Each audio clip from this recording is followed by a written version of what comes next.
going on, guys?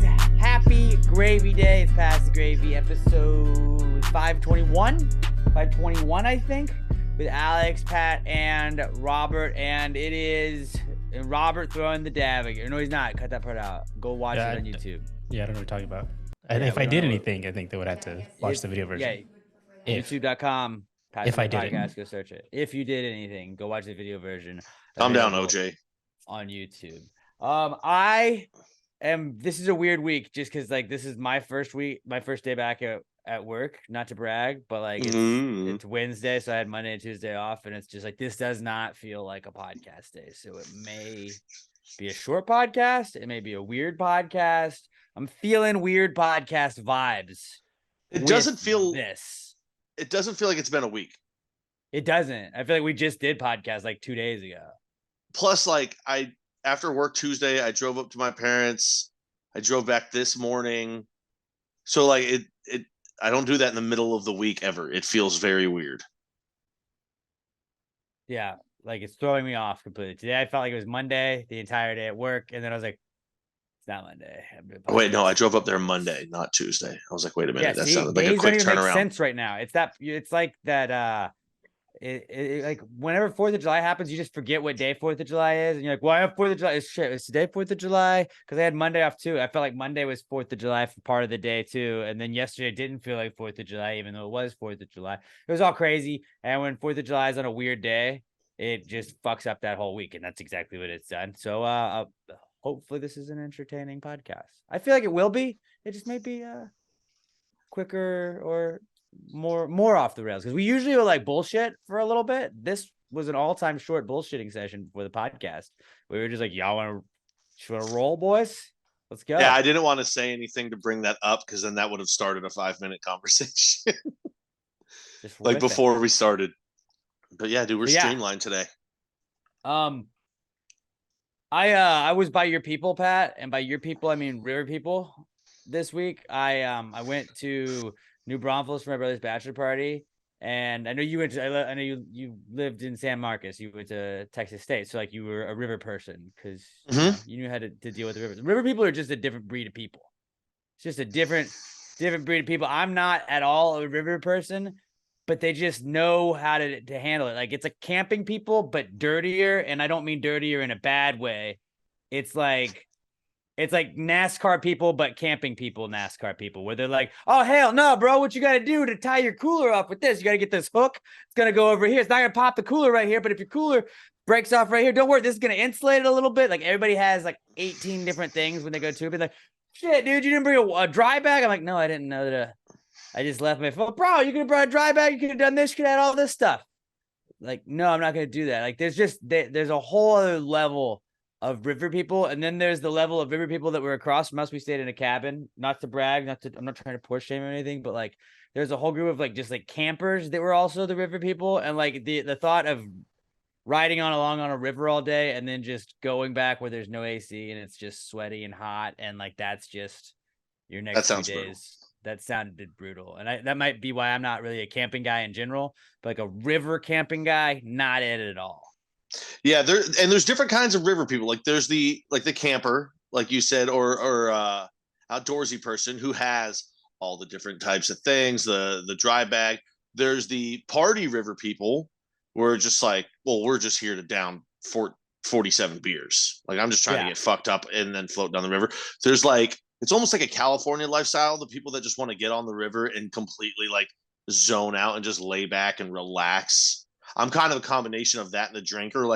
I'm going to hammer 50 beers, but I'm not going to bring my own speaker. I'm not making it a show on the river. I'm just going to drink a shit ton, but also just lay and stare at the ceiling and take a 5-minute nap, or not ceiling, sky, I guess. The lay and chill guy is I think that's a combo of drug and then also sort of I was earlier crushing some drinks guy, because it is easy to just kind of lay there and do nothing. Yeah. I mean, there was one guy that somebody that was floating next to me woke him up on the river, and the guy was just I don't know where any of my people are. And I was like, well, you're an adult. Good fucking luck with that, man. Hey, man, best of luck. Yeah. Godspeed. But yeah, dude, the river, it's just once you get to our age, you can't do it all the time. In your 20s, yeah, you can And even in the 20s, it's rough. Or, you know, early 20s, late teens, when you're in your prime party years, that's when it's best.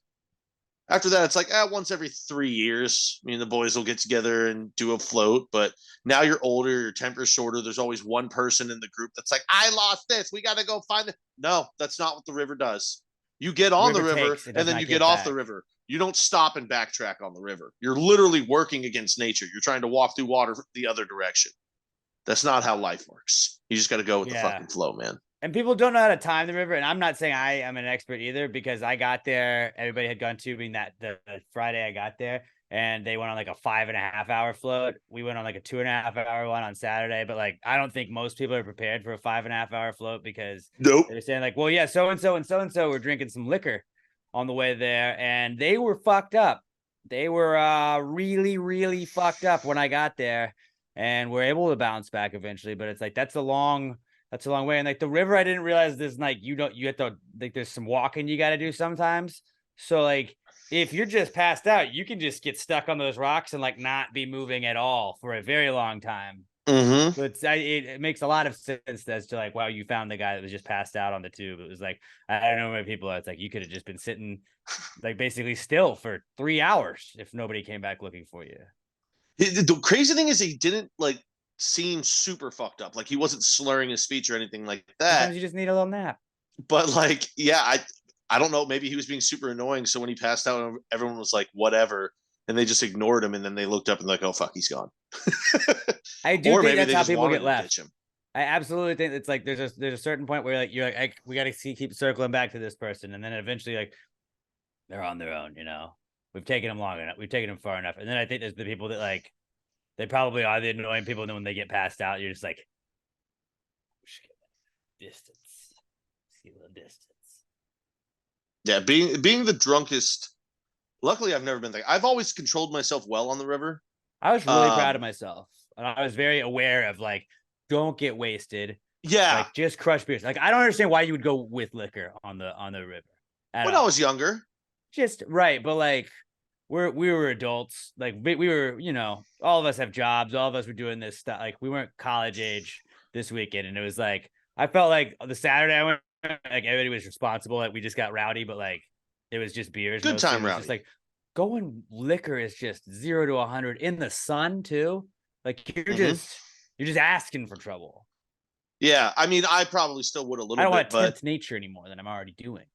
I'm terrified of getting arrested. So like I behave myself in public. Like I get way drunker at like house parties and shit like that than I do if I'm like out at the bars. But see, bars can sneak up on you too. But the river, you gotta know, because you can't get so drunk that you pass out, because you could die. You could, you know, fall in the water and die. Yeah. Or like you become the super annoying hammered person that ruins the float for everybody else. You don't want to do that. You don't want to get like, God forbid you see cops. I didn't see any cops on this one when we floated. It was crazy. I've never not seen a single cop on the river. But yeah, you just don't want to get in trouble on the river, because then like if you're lucky, you just get pulled to the side and have to deal with them writing you up for an MIC for 30 minutes. Because I've done that twice. Okay. But like, God forbid you get arrested and you get pulled off the river, then your friends have to finish the float, then figure out where you got taken, how to get you out. You just ruin everybody's fucking weekend. You got to be responsible on the river. But yeah, just didn't take my crush beers and seltzers, dude. I didn't take my phone with me, so I had like in the back of my mind, I was like, don't get too crazy, because you don't have a phone, so you won't be able to contact anyone if anything happens. That was, I think, part of my strategy. I didn't even have to fall back on it. But yeah, rivers, they're fun, but like river people are just like, there's a different breed of people out there, you know? Like those are the zombie apocalypse people we were talking about a couple weeks ago. Like who's going to survive a zombie apocalypse? River people absolutely are getting far. You find yourself a camp of river people living there, like, don't worry, we go tube and we can tube away from the zombies. They hate the water. Like they'll fucking live forever in that little river camp. They'll stink. Living their dirty life. I mean, hey. Dude, they're in a river. They can wash themselves in the river. Yeah. That's fresh water. That's drinkable water, I think. Are river people dirty? I was pissing in that river for a very long time. Like a lot of us I know were pissing in that river that whole Oh yeah, dude, I peed all over myself. Like, I don't really want to wash myself in other piss. So yeah, you could wash yourself, and I don't know how clean you really get. Well, I'm thinking zombie apocalypse. People aren't just gonna be floating the river and trashing it all the time. Nature will take back over and clean it out. That's a good point. Yeah. Good point. Also, update on my not cool from when I went floating and left all my beer there. My buddy's girl loves the beer. He sent me a picture yesterday of her drinking a Bombshell Blonde. So got another fan. Perfect. What'd you guys bring in for the Precome segment? It wasn't really good enough for my not cool, but it's been driving me nuts. Also, that's a continuation of the river. How I was able to spray everywhere on my body, but I missed like the tops of my feet, right where my shoe ended. So it was really burned there, and it was now it's at the itchy stage. So my feet have been very itchy, and it's getting super annoying. But I'm also not doing anything about it, like getting any. I don't know. There's probably an anti-itch cream. Area. I think that's just for the burn. I don't think that helps the itch. Use of everything. I could. This is it all. But dude, because of you, I just made sure that I had way too much sunscreen on. I went through a whole can. I'm probably not going to be doing any like pooling very much the rest of the summer. This is the big burn I'd get. So I was like, I'm going to just lather it up. And then everybody forgot to bring sunscreen. So we didn't get a chance to reapply. But I was like, thank God I put so much on that I was still okay. And like tops of my feet, fucking all over it. Just I was like, I'm not going to be Pat. Don't be Pat. So your fuck up led to me learning a lesson and using that lesson. So thank you, Pat. Also, I started making BLTs at work, but instead of lettuce, I've been using basil. Do that. It's way better than lettuce. It tastes amazing. BBT. It's a basil tea. That's what I've been calling it, the basil tea. Okay. Yeah. And then I also put like a Parmesan fried chicken breast on there the other day. That was dope too. Well, That's just a whole ass sandwich then at that point. But if you're going with the BLT, use basil. Life changing. And I use Japanese mayo. That was cool. Didn't even know the Japanese had mayo. Oh, that's just ignorant then. I guess they're a whole society. About Japanese culture. I don't know what was different. What made it Japanese mayo other than that it was like a Japanese company that made it, but like it was good mayo. Sounds like it. Yeah. So I invented a new sandwich that's probably been around for hundreds of years. There you go. Innovator. That's what I do. I invented a new already invented thing. That's what I do. I just take credit, something us whites have been doing for many years. Yeah, figured I would just continue the very good at it. continue the legacy. One of the things we do best, honestly. Robert, do you have anything to add that I can take credit for as a story later? Yeah, I think I maybe have been on this podcast for a little too long because what you guys are saying, like I kind of resonated with that a little bit this past weekend. Like the whole idea thing, like, oh, what if we had an ice machine that we drove around and made money, things like that. Still a good idea. Where we live, we have like we're close to where the fireworks were yesterday, and our neighbors, they were just like hustling. They were using like their own land because they had like big parking lot and just like a park here for $20. And I'm like, dang it, why didn't I think of that? Why didn't I what is something that I could be doing? Just take advantage of people and get money. Capitalism, baby. I mean, dude, that's not a bad idea. Like it's right there. It's just hanging out right there. Why not? Yeah, no, and it's crossing my mind. Time to shine.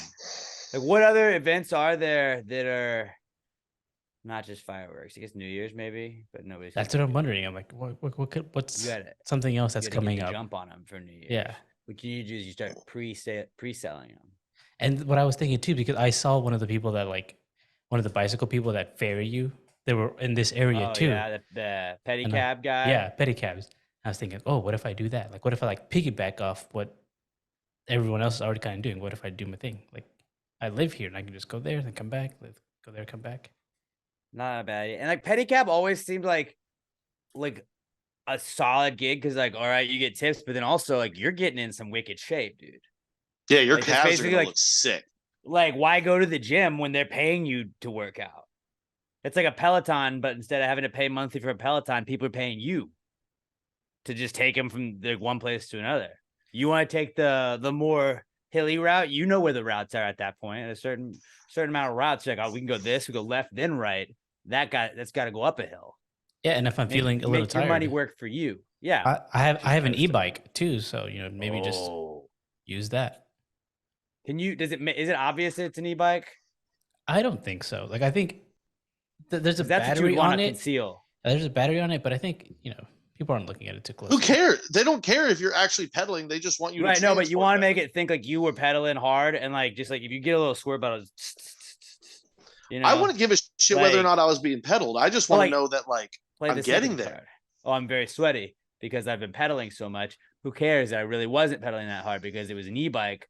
Oh, I'm exhausted. And then like in between rides, you just dab a little bit on like your shirt, to make it look like you've been sweating even harder. That's where I'll put my signage, like Robert's pedicab.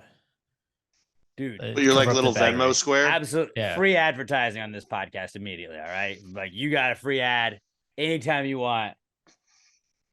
That would be fucking like. I think you need to do this, dude. This is America. This is capitalism. On 4th of July of all things, like that's perfect. Robert's Freedom Cab rides. Robert's Freedom Cab, and just put like a bald eagle on the side of it. It's only a matter of time before they put like Tesla technology inside like a bike, and they just start having robot pedicabs, right? Shut up. You know it's gonna happen. Shut up. Hey, I can like now. Way to just give it to the internet. Well, that doesn't mean people can't just like. Well, now you've told it. Steal them. That's what the problem is with AI. We put the idea out there. Now it knows. Actually, no, I don't think that would work because if it was a robot, nobody would pay. Podcast. Nobody would pay if it was a robot pedicab. They would have to be like, oh, payment up front, and nobody's going to pay for a pedicab up front. It's not how it works.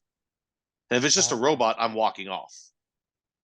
Yeah, I guess like those metro rail things, like if you don't have to pay right when you get on, like at my brother's old place, we would get on to go sometimes like to go to games and stuff. And it's like, I'm not paying. Should ride this shit. The dollar that it was. Yeah, I'm not gonna give a damn. Fuck you guys. Like I pay taxes every 4 years. I don't fucking have to do this shit. Fuck the government. Okay. Just take that out of it, all right? The honor system is nice in theory. It does not work in practice. You know, when I'm mayor, Metro free to ride for everyone. There's gonna be no dollar get on pay things. It'll just be like, whatever.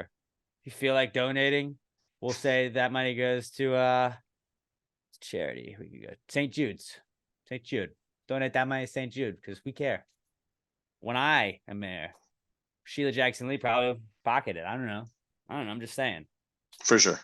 I'm just saying. I don't know whoever else is running for me probably just gonna pocket it. Make homeless people fight over it instead of trying to fix the homeless problem that we have on our streets in Houston, which I will fix. I'll tell you guys that at my next political rally. Well, I have a plan to give them all gainful employment. If you would like to hear it. Well, you're gonna be working for me, so obviously okay. We gotta tease the rally, and they go to that. Okay. Now a lot of people might not like my plan, but it's a tried and true method. It has worked in the past. We'll run through that. Yeah, we'll workshop behind the scenes. We want it to hit. It was a program before, but it got abandoned because people got mad at it online. Me too. It was bum fights. We're gonna do bum fights. Oh no. They'll sign up for it though. Same thing as professional fighters, dude. You put your name on that line, you signed up. It's contract, baby. Winner gets like a college education. Well, I mean, I'll pay him better than kind of a better percentage than Dana Games-esque. Hunger Games was. I'm bad, creating jobs for people that aren't giving opportunities elsewhere in society. I don't agree with that. Are you doing that? It sounds very villain-like. Yeah, I know it does. But the caste system in Hunger Games was bad. But really, like the gambling aspect of it, like, yeah, fucked up. But like, Pat, you mean to tell me if there were like, what was it, 12 people every year? Dude, if I could bet on children 12 to people, die, and you're like, oh shit, they're gonna fight it out, like a real life Fortnite scenario. I mean, like, dude, that 12-year-old is about to get fucking beat to death by an 18-year-old who's been training for 10 years. Dude, this kid from District 11, fucking all right, but he's plus 4,800 to win. So like, maybe we throw a little bit on him, just sprinkle on him. He looks a little crazy. Every year, me and you would be sprinkling on like the last two districts, just the like first to die. long shots. What if What if? It's like the no run first inning bet, but it's first child to die. You're like, Yeah, that would be bad. I'm going long shot. I'm gonna go District 2 this year.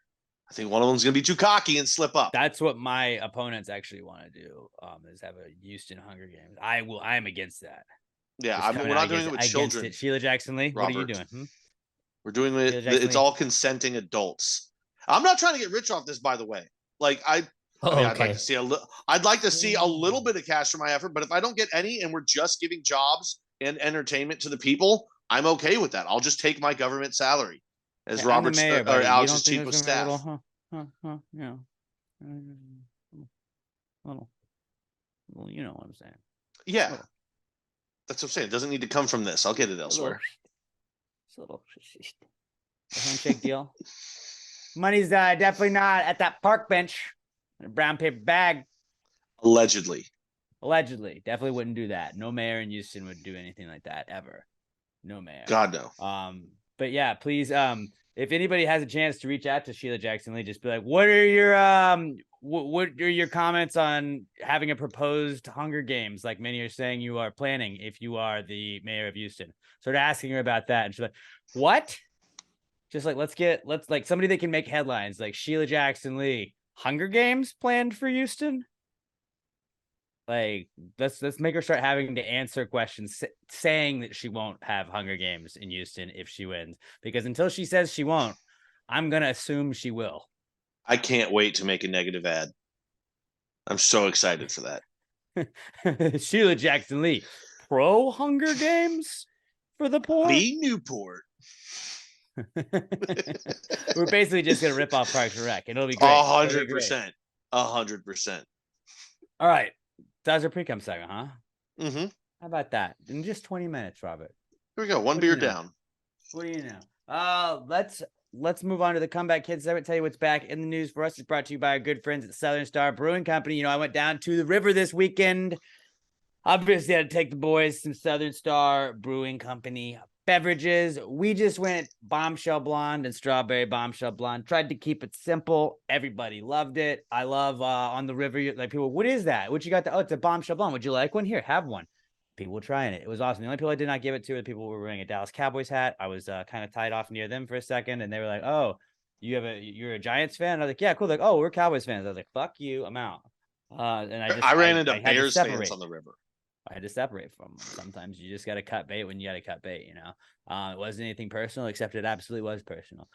So other than those people, I was giving away Southern Star all to whoever would ask on the river, while also keeping enough for myself and the boys. But yeah, it was a great time, and Southern Star perfect. The first thing we saw when we rolled up to where we were getting in the river the first day I got in, it was like, oh, no glass allowed whatsoever. Huh. Well, I guess all your other bottles that you brought, gotta leave those here, huh? That sucks. Oh, I wouldn't know anything about that because Southern Star only comes in cans. Southern Star only comes in cans. First to can craft in Texas, and they're always going to be the best to can. They get it. They're perfect. They're ready for the pool. They're ready for the beach. They're ready for the river. None of this glass shit that's going to keep you from getting to enjoy a little party while you're hanging out with the boys, with the girls, with everybody. If you're drinking a Southern Star, tag us, tag them. They're at Southern Star BC and at Southern Star Brewing Co. We are at Past Grade Pod. Let us know you're supporting the people, supporting the podcast. Southern Star Brewing Company, the best beer in the entire world, and the official beer sponsor of the Comeback Kids segment. It's the Comeback Kid. The Comeback Kid of the week. The Comeback Kid of the week. Bitch. All right, our first comeback kid this week is Joey motherfucking Chestnut and the American Spirit.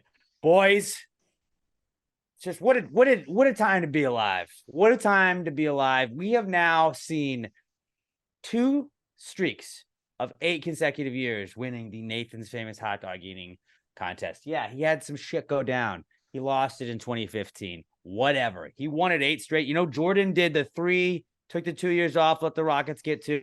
Then Jordan won 3 again. This is like Jordan, but on steroids. It's 8, and then the year off, and then 8.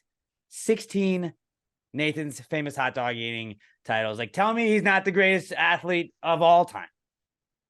Not even like it's not debatable. He is the greatest not. athlete of all time. Who more titles than everyone? Did it last year with a broken leg that he almost lost due to multiple infections. This year they tried to fucking cancel it because of little lightning. By the way, that was bothering me because I was like, they don't have an auditorium. They can go inside and just hold it. They did it during the pandemic. They just did it inside. Yeah, just like, move your cameras. Yeah, you want to do it outside and it's set up there, but you can't just cancel it. And Joey was like, no, we're not doing that. That was why it's Joey America. Chestnut and the American spirit, because did you see everybody on a line on America? The whole wide world was basically revolting. And by revolting, I mean sending mean tweets and just shitting all over the World Eating Foundation or whatever the fuck it was, being like, how dare you take away our 4th of July tradition. Our 4th of July tradition, believe it or not, is not baseball teams wearing cool American themed hats. It is not that. It is not a fireworks display. What it is the Nathan's Famous hot dog eating contest and getting to watch Joey fucking Chestnut go out there and just house some glizzies. And Miko Suda, who won the girls, the women's eating contest at 39.5. It's watching people just house glizzies. That is the 4th of July. That is the greatest 4th of July tradition there is. And to think that you are on America's birthday, on the day that we are the most free, you're going to try and tell us, get the fuck out of here. Like, we're not doing this. Just like, it's just asinine. And the fact that the Americans, the internet, Joey Chestnut, the eaters, they said, fuck that. Let us eat. They let him eat. They let him eat. It was that scene in Semi-Pro where Jackie Moon gives up. They score too many points and everybody gets hot dogs. And he's like, hot dogs, Jackie. Hot dogs. Or maybe it was corn dogs. Corn dogs. Corn dogs, Jackie. Corn dogs. It was that, but it's hot dogs. And it was America saying hot dogs. And it was amazing. And just, I really want some hot dogs now. I had hot dogs. I had like 3 yesterday. It was great. I didn't have any. I ate a bunch of other shit, like pork ribs and stuff. But just, it was a triumph of the American spirit. And then going to see Joey Chestnut, like, yeah, he didn't get to the 73.5 that I may or may not have wagered. I don't think they reheated the dogs. I think they were serving. Yeah, they were giving it them cold dogs. Yeah, I'm gonna chalk it up to that. I'm still never gonna bet the under on Joey Chestnut eating hot dogs. Like, that's not American. Just send me over to England if I do that ever. So I will turn in my citizenship. All right. Fuck England. I will turn in my citizenship if I ever bet the under on Joey Chestnut hot dogs eaten. Fuck their king with his sausage fingers. Yeah. But yeah, Joey Chestnut, the American spirit, back in a big way this week. Shout out to them. Also back is sales. Sales are back in a huge way as well. Somebody tagged us in this. It's a headline from CNN, and it says, as soon as it loads, it says, giant kites could pull cargo ships across the ocean and slash their carbon emissions. This was 3-4 days ago. Somebody tagged us in this. Yeah, like sales, like giant kites. Huh. It's almost like we've done this before. Like somebody typed that up and was like, wait, no, we didn't. What do you think? Did we just row everything? We're not all Vikings. We don't all have the fucking manpower to do that. We have fucking sails. That's fucking giant kites. Sails are just the original kites. I'm pretty sure the people that, like, whoever's idea this is like, yeah, I get that's a funny joke to make. That's not really what it is. No, it is. You can say it's like it's a much bigger one. They're giant ones that go up higher. They're just big. They're sails. It's like a parachute. It's a sail. It does this. It's solar and blah blah blah blah. It's Look a fucking sail. The Tampa Bay Buccaneers logo. Look at it. What are those? Giant parachutes on the front of the fucking ship with with the pirate logo on it. Pirates very much back right now. Oh, super! And by the way, if you're using sails, no sonar is going to pick that up, or like enemy boats and shit like that. No, you're moving silently. They're not going to know. Stealth tech. Robert and I have been investing in sails, like ships with sails on them for years. Old pirate ships. We've been talking about, like, fixing them up, and it was a whole HGTV thing. We realized that not necessarily it has to be like home or garden. It's not either. Yeah, we had a bunch of like boats we were just gonna try and flip. Robert, I think we just landed in a gold mine right now. This is the hottest time ever for sails. Sell it to the pirates. Paint those bad boys black. Give them the pirate flags with it. It's finally gonna pay off. Time. This is our time, dude. Yeah, we just been letting those sit in the dry dock for years, and it's like it just was waiting for us. But yeah, it's really funny because it does have what looks like a parachute on one ship, and it's like, yeah, dude, that's literally how like we got America. That's how like people found America early on. That's how we got from continent to continent, giant fucking kites. And then we turned them into kites, and we're like, we could just look, we can run around on the beach with it. No, before there were sails. That's why, like in every lab or something like that, where it's just all smart people, you gotta have just one average person, like just one regular Like dude this? or chick that's just like, it sounds like sails. It sounds like a sailboat. Oh, yeah, no, it's definitely a sail. I know because I used to go on a sailboat every 4th of July. My friend's dad had one, and we'd get fucked up out there. You never went because you guys are all nerds, and you were at summer camp for like fucking science. You need a Yeah. regular person that's actually seen real things to be like, that's already It's hoisted a thing. jib. I only know that because of Andy on The Office. I don't really know what that means. And I've been hoisting on a jib sailboat. is a sailing term. I've been on a sailing boat. I don't know the first thing about sailing it. other Oh, than, I don't like, either.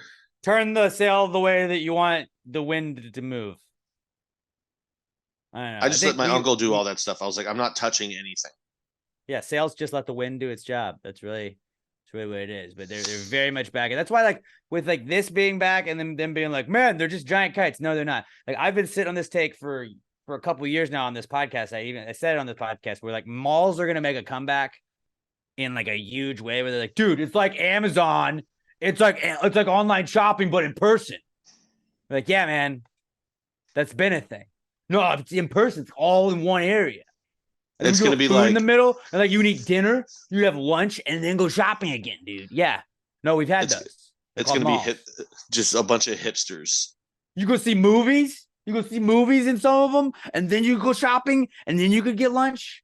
Dude, and then you Again, get this done. cookie, Yeah. Great American Cookie. So yeah, like those are all gonna come back. Those are all gonna come back in like a huge way, and like we're gonna like try and like people are gonna try and be like, we made this, we reinvented this.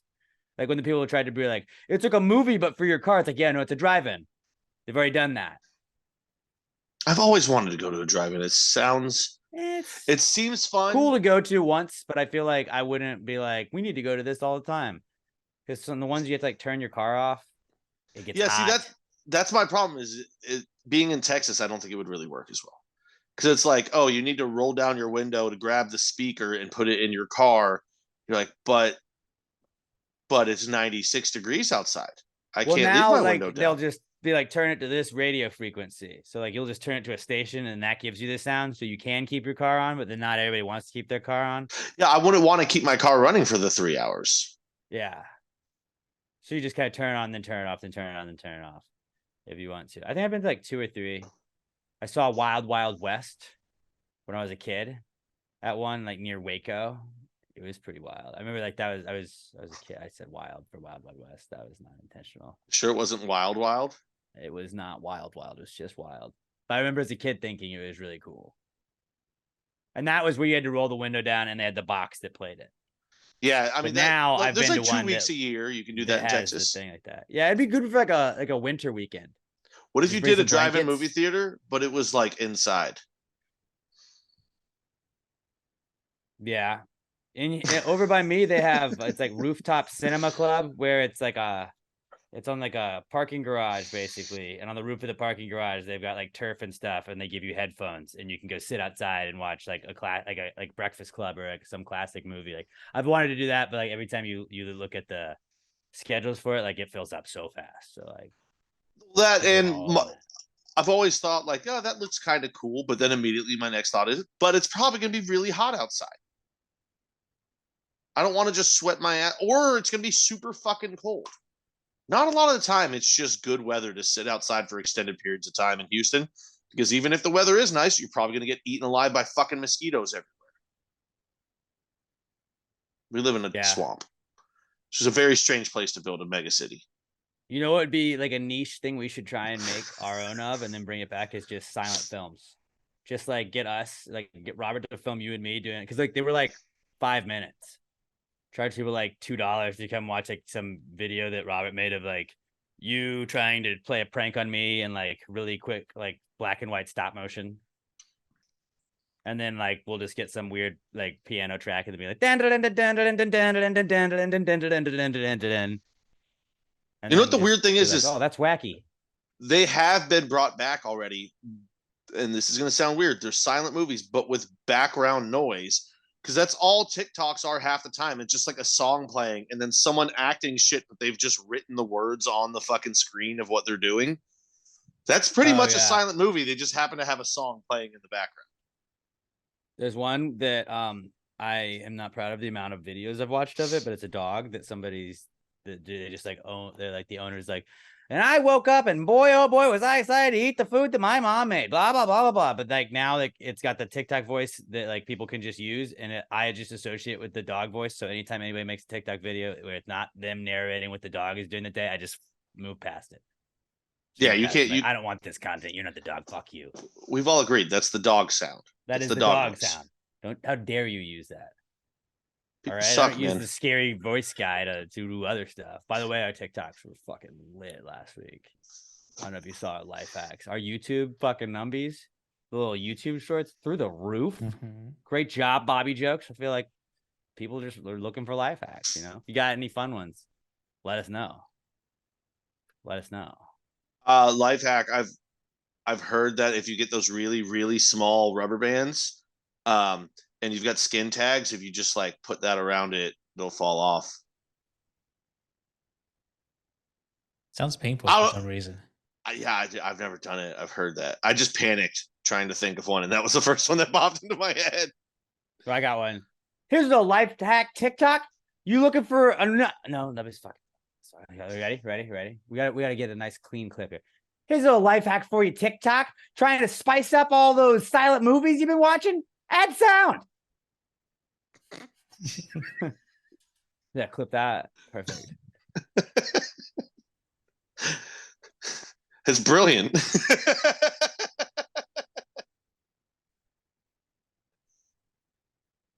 that's what we're doing. Anyways, yeah. Moving on. You're a goddamn genius, Alex. Kites back. Kites are comeback kids. Also, sex appeal is very much a comeback kid because I don't know if you know this, but like, is it hot boy summer? Because I feel like maybe it is a hot boy summer. As Justin Timberlake was talking about bringing sexy back, apparently it left. Pat and I have officially brought sexy back because I posted a video to one of our social accounts and it was just Pat and I dancing to that. It was a song from FIFA. I don't even know. It's the it's the Bill Hader doing this dance. Like, but it was just me and Pat dancing during one of the segment intros last week, put to that, and Instagram flagged the fuck out of it. It was like, this is sensitive contact, or this is sensitive conduct, or whatever it was. And then like it sent me a whole thing. It was like, you're not violating our terms of service or anything like that, but some people may find this suggestive. And I was like, oh, okay. And Robert was even like, I think you got flagged, dude. What did you post? And I was like, it's just a dancing video. But then it backfired on Instagram's part because everybody went and started clicking it because they're like, why is it marked sensitive content?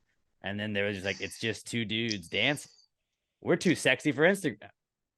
Either that or they just saw two white people dancing and they're like, people don't need to see this. No. It's going to be depressing. Too provocative. It was too provocative. I think too many people were turned on. We were having too many little snail trails from women. It makes sense. While they were sitting there, they were sliding out of their seats. And like, we're just too hot. Our dance moves are too sexy. There's no other way around that. It couldn't tell if you were skiing or something else. I don't think that was even like, if that's what it flagged, like, then like you got to flag a lot of Instagram chicks. You know? Like, I see a lot of ass and like almost puss for us to get flagged for that dance. Oh, they're getting real brave with it now. The silhouette ones. They just I'm put not like a really shitting bright on it. light behind them and turn off the lights in their room. And you're like, oh, I can see your vagina through your dress. I'm not. Instagram's like, well, there is clothing in the way, so it doesn't count. Shit, right? Oh yeah, but like we were fully clothed. We were fully clothed, but now like you can wear just a white shirt and just have nips just hanging out, and like we can't dance, huh? They won't even let us dance. What is this? The fucking camp from fucking Fucking Dirty Dancing? Are we in that camp? I don't think so.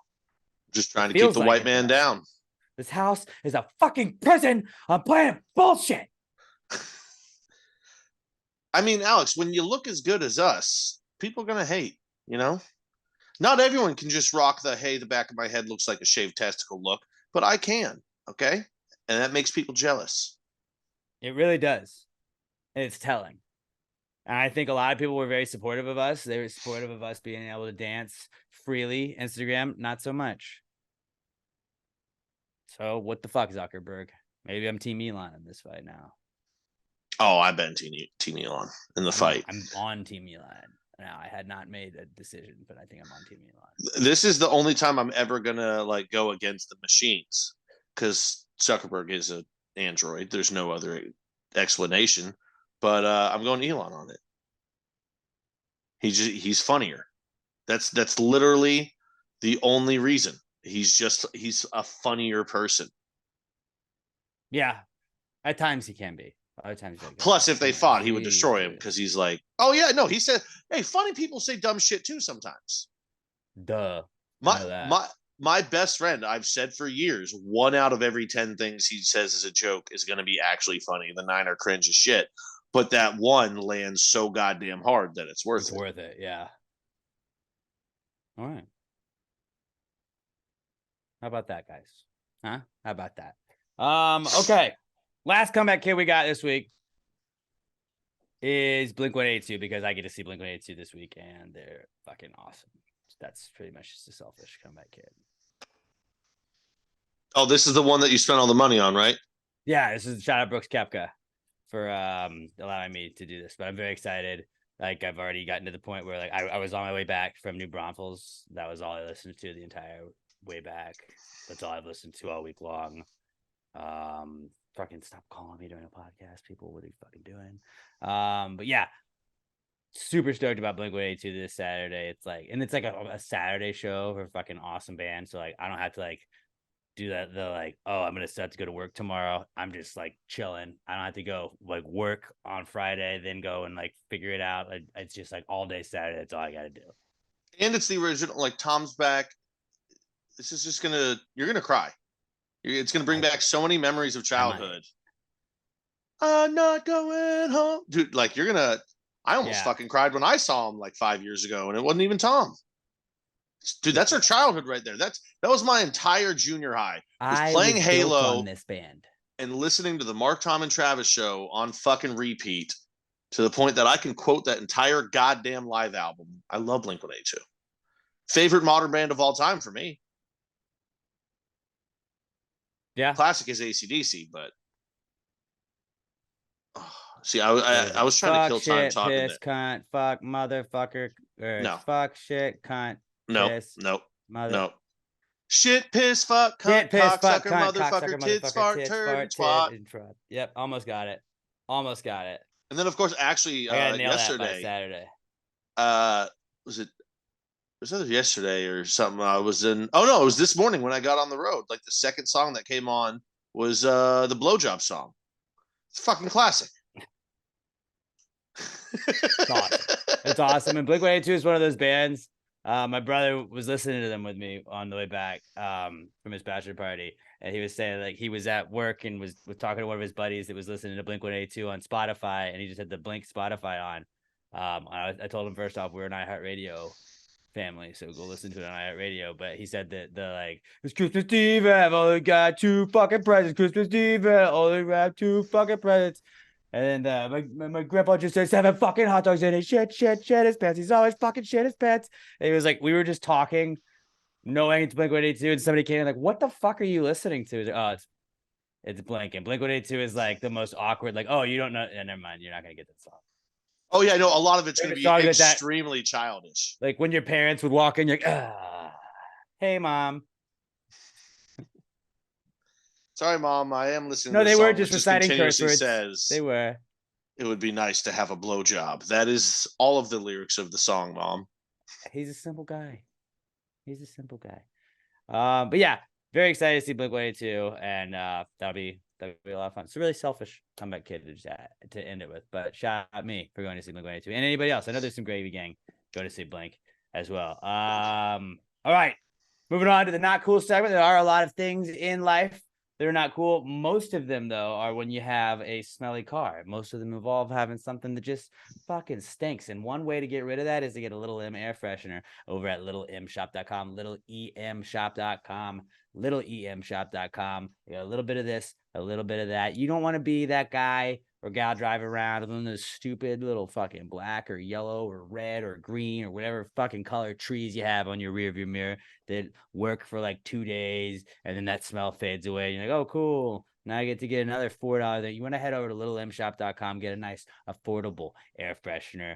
Get that. Use the promo code PTG69. You're going to get 10% off your order when you order $10 or more worth of stuff at littleemshop.com. You're going to get free shipping. So you get free shipping and 10% off your order when you go to littleemshop.com. Best air fresheners on the planet. I promise you, you will not be disappointed. It will never be a not cool when you have a Little M air freshener, except for maybe when you got to get a new Little M air freshener, but that they'll last a lot longer than any other air freshener on the market. littleemshop.com, littleemshop.com. When you get your Little M stuff, tweet them, tag them, let them know you're supporting the people supporting the podcast. Little EM tweets on Twitter and Little EM shop on Instagram. littleemshop.com, littleemshop.com. Use that promo code PTG69 at checkout for 10% off your order at littleemshop.com, the official sponsor of the Not Cool segment. Not cool, man. Dude, that's not cool. Not cool. Not cool. Dude, that's not cool. Not cool, man. Dude, that's not cool. Not cool. Not cool. Dude, that's not cool. Not cool. Not cool. If you have a not cool throughout the week, something that just makes you say, hey, man, that's not cool. Maybe you see somebody not put their shopping cart up. Maybe, maybe you drove your car, you were following your GPS, you drive your car into a lake. Maybe that happens too. Varying degrees of not cool. All of those, hit us up on the Twitter. We're at PassGaryPod. Use the hashtag PTG not cool so we can search for them. At PassGaryPod, hashtag PTG not cool. We're going to read some of your viewer not cools. And also don't forget, go check out the YouTube version. If you are listening to us, go watch us, youtube.com/@PassGaryPodcast. Or just search Pass Gary Podcast. Subscribe to us. We're trying to get to 500 subscribers. If you're watching us, go just click subscribe to us on the podcast or just click that play button. Click play on both so like we get credit for both. We really appreciate it. And then shout out to Sebastian. I was joking about the ja comments. Sebastian's been just ja and all over our stuff. I love that. Go ja. Comment all that stuff. Helps us out, guys. We appreciate all y'all. But some listeners. We gotta figure out what haha is in a different language too.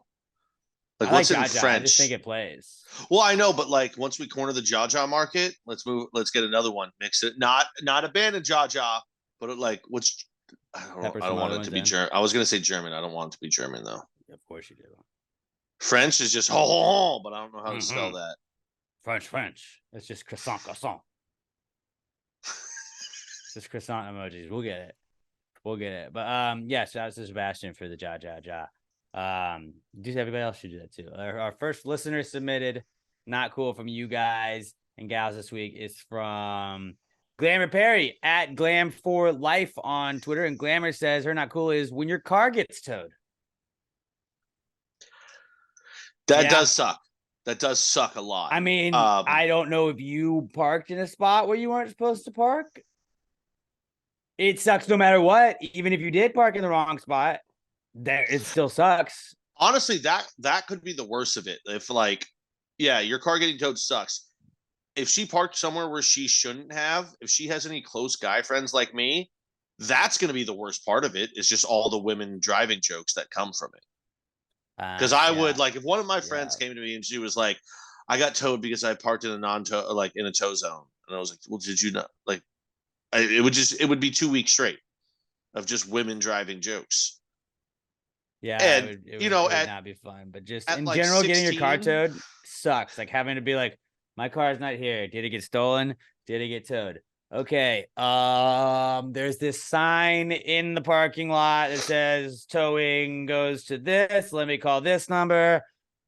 Hi, here's my info. You do have it. Okay, where are you? Now I have to find a ride to the tow place. Then I have to get, a lot of times it's like a money order slip, or I don't know if you can just do straight cash now, but it was always like whatever the most obnoxious extra step it was you had to go do.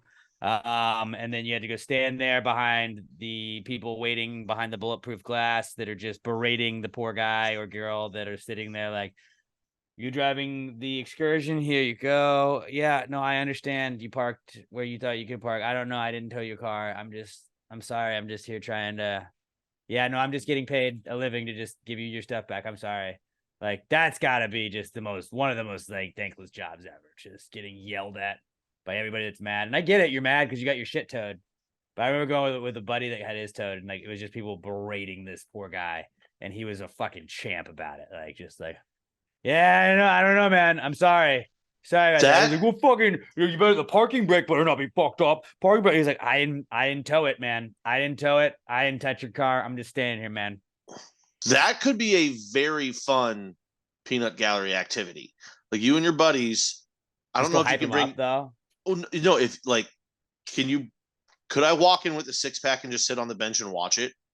And just drink beers, and people are like, you drove my car, and I would just be like, did you park in a towing zone? No, okay. And then just wait for the guy to yell about something else, and just keep like chiming in, adding things to make the guy, because like, yeah, the employee's just trying to do his job. And yeah, you probably don't want to piss off people that are already that mad because they might have a gun in their car that they'll use after. Well, but it could be a lot of fun. They may, yeah, because their car's towed, so we would have time to leave at least.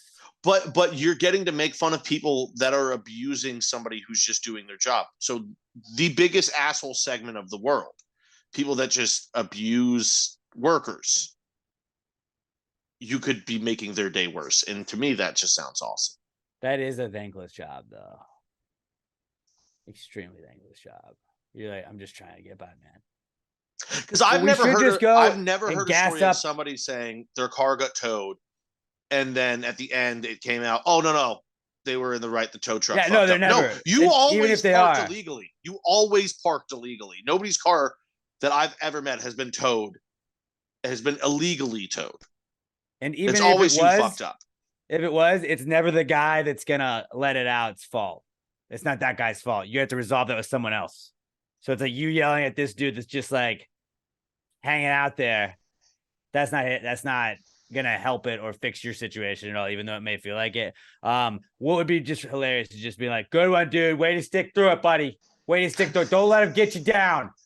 Just gas up the guy behind the glass. Like, I think sometimes you might need like a little peanut gallery guy. Or that'd be great. Like up. The guy behind, if he dropped I'm sorry, sir, I didn't tow your car. We just sit there go, oh! Pew, pew, pew, pew, pew, pew, pew. He just mic dropped on your dumb ass. Why are you yelling at him, dog? Just rip off old school Nickelodeon and find like a way to slime people. You got slime. Oh my god, that would. You were the first one to use a curse word. I'm sorry, we don't use potty mouths here. This is a family-friendly tow yard. If I could just do this for my house, I would do it every day. I don't want to go and actually do it though, dude. Oh my god, if they just were to live stream the lobby of tow truck places, I'd watch that shit. That'd be funny to do the 9 dogs, 9 beers, 9 innings challenge like at a tow lot where we just have like a game on a TV or an iPad. But it's like we just get kind of like rowdy while we're doing it. And then it's like we're already kind of feeling a little like we're not feeling great because we're eating that many hot dogs. We've also got like 6 beers in us at a certain point. So we're kind of frisky a little bit. So it's like you don't know what kind of Alex and Pat you're going to get. And we're like, you shut the fuck up. Leave that guy alone, man. Leave that guy alone. I'm going to throw up on you. I've been eating that hot dog. I'll just throw right up on you. Where are people the angriest or like most rude? Like when they're in line? What would that be? One of them. That's definitely. Because I was trying to think. I was like, people get mad at the DMV, but it's also different nowadays with like everybody's got fucking speakers. So they're just listening to a podcast or listening to music, whatever. People don't get as angry in line. I was thinking like getting stuck behind someone slow at like the grocery store sucks, but people don't really yell in that scenario. I want to find the spot where people are the biggest dicks. Is one of the perfect spots because like typically your car got towed with all your shit in it. So it's like you don't have your stuff with you to like kill the time with. So you're like, you probably just went right there and are getting your car and you're just already in a bad mood. It's already throwing you off. It's not in your plans. Like you're just as irritable as you can be. I just, from the few times I've been there, it seemed like a very, very hostile area to be in. Just like it's a hostile environment where like, everybody is pissed off. Even me, whose car got towed one of the times I was there. I think I've been there 3 times. And Nick, there was never a time where there wasn't somebody who was just fucking yelling at somebody. It I didn't just help had an them, idea. but they were still yelling. This idea could never be implemented because it just doesn't make sense, and nobody would do it. But what if all restaurants just had like bleachers, where like people could just sit by and watch? So when one customer is being an asshole, the server could just walk over and be like, "This is what happened," and then the bleachers could just boo the customer. But I mean, chances are most days you're going to show up and you're just going to watch people eat, and that's not like exciting because most of the time there are no assholes. This is why it doesn't make sense. But if there could just be a crowd of people to side with either the customer or the restaurant on when there's, because that is a situation where most people get the maddest is when there's food involved because they're hangry and then they act like fucking douchebags. Right. But I think that would be really fun to have somebody just causing a fucking scene in a restaurant, just getting booed by a bleacher full of people. Sometimes people do need to get booed. You know, like booing is effective. Really, dude? You're gonna send back the salmon again? Again? You come here every Sunday and you send back the salmon twice. Oh yeah, just dude, order something different. What are you sometimes- doing? I Based on get a like, real they're like, guy. oh, these Based people on a real you guy. shouldn't be able to boo people. Fuck you. I should be able to boo anybody I want. Sometimes you need to be booed. Dude, that would actually be fucking hilarious in like a point TV is- show. Somebody's being an asshole to the server, and the server just starts going boo, boo, booing their own customer. Like we're talking about like a couple weeks ago, we were talking about stuff that makes you feel powerful, like stealing cones just gives you like an air of power. Like booing somebody makes you feel like you are powerful in that moment because you're like, no, what you're doing is wrong, and I'm letting you know because I'm being loud about it. Your boss walks in Boo. and is like, "I need you to work Saturday." You just start going boo. Boo. I think that's what it is. Boo. I don't like this. It's a group way of saying I don't like this without having to say that you don't like it or say exactly why you don't like it. We should bring the casual boo should be a part of society. Yankees fans boo Jose Altuve, not because he's bad, but because they're like, fuck you, dude. Stop doing what you do to us. Boo. You do things we don't like. We don't know how to explain it, but boo. Like, that's why they do it. That's just their way to just be like, I'm hurt sometimes. And sometimes the boo is just, I'm hurt about it. It's the boos still make me laugh though, because there's levels to it. There's like Yankees, all right, you felt you got cheated, but you guys were cheating too, so shut the fuck up. And then there's like when he's in Arizona and gets booed, and everyone's like, dude, you're the fucking Diamondbacks. What are you boo? You had no chance anyway. You're a garbage fan. What are you booing? Not, I mean, take away the fact that he didn't even do it when they boo him, so it's bad. But when bad teams boo him, you're just like, shut up. But sometimes they get to boo you because it's like we don't have anything else but our own team to boo. Sometimes it feels nice to boo other people. Yeah. That's really what it is. I want to bring back just the everyday boo. Just boo it, like, or not even like, or even if you're just standing in line at Jason's Deli and someone's like, I don't want mayo. Last time you put the mayo, and if you bring the mayo again, I'm gonna. You're in the back of boo. Place your order. Get out of the way. Boo. But there's nothing better than when you get 2 or 3 people getting going. Like when you get a chorus of boos, like that is the best, is it not? I might have just like somebody you don't like getting booed. You're just boo, boo. When now you got 50 people doing it, you're like, fuck yeah, let's go. I might have just figured out where we can sit and heckle Starbucks. One, people don't really get mad there, but they order the most ridiculous drinks and we can roast them for that. And 2, they're buying coffee at Starbucks. They're not confrontational people. They're not going to do anything about it. Or they're just really rich and they could just get us like with like whatever rich people get us with. What are they going to get me with? I don't know. They'll just buy the Starbucks and not let us in it.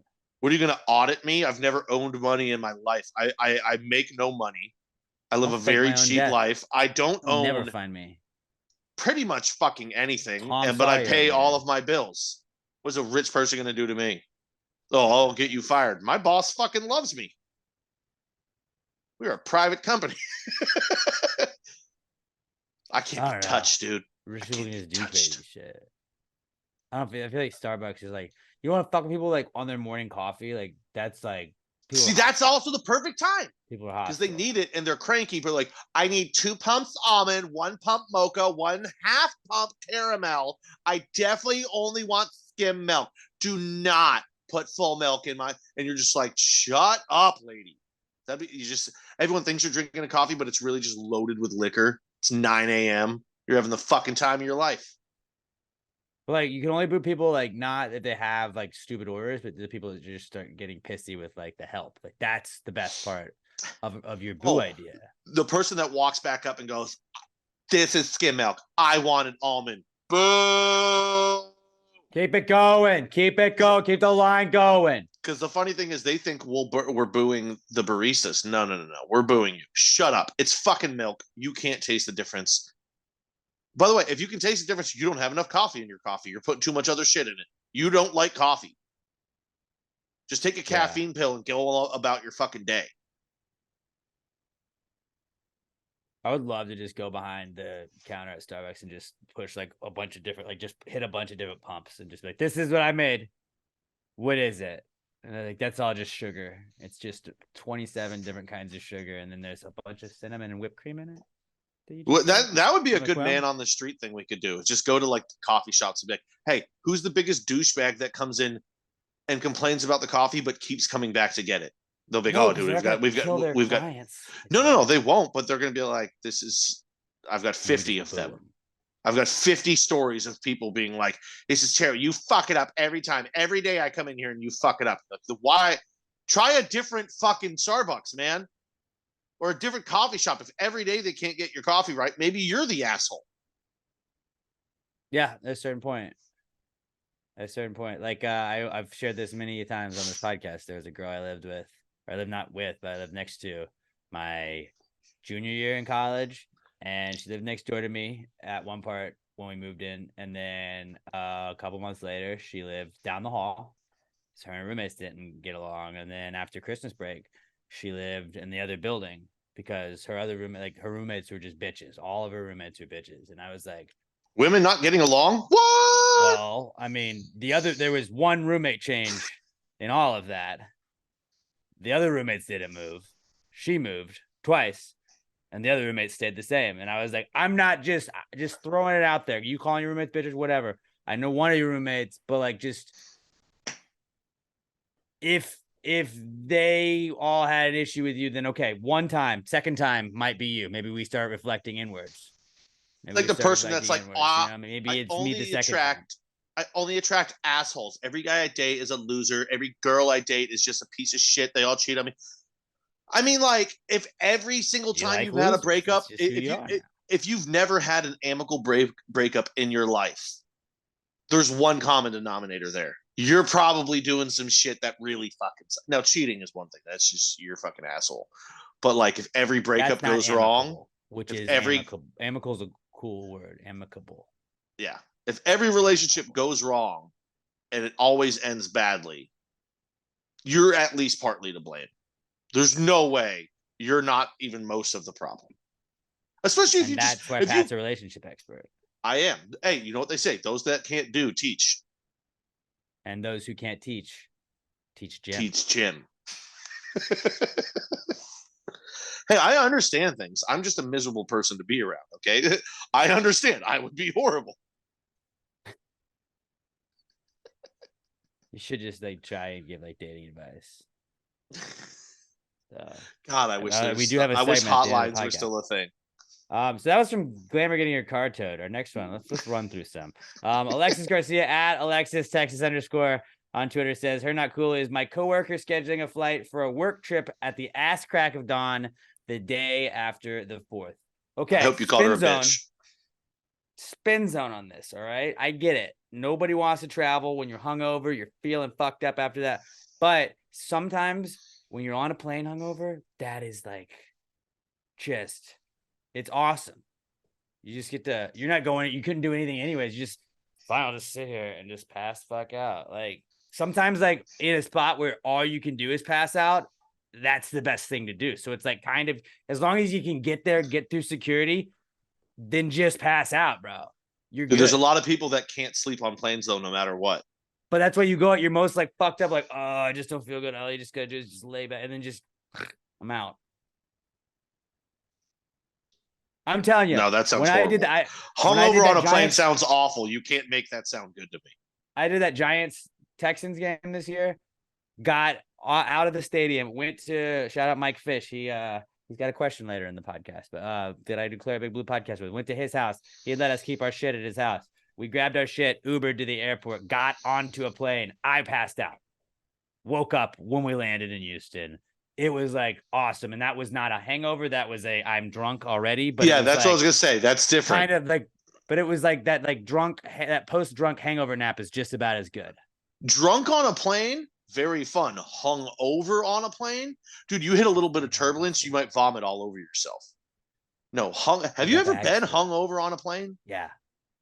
Okay, I haven't. It sounds miserable. You can't make that sound good to me. You just you gotta put yourself in spots where like falling asleep is ideal, and like just that's a place where it's like if you can just make yourself sleep there, man, just do it.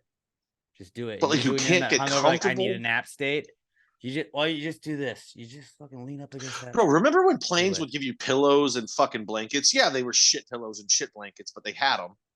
They don't do that shit anymore. Because there's just cum all over them. Oh man, I never thought about that. As a child, I probably had old man cum on me.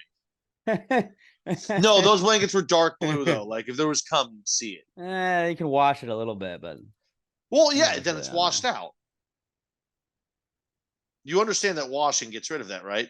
Or do you think you just sleep in cum every night? Doesn't mean that other people didn't come in it. Yeah, it's fucking washed. I don't give a fuck about that.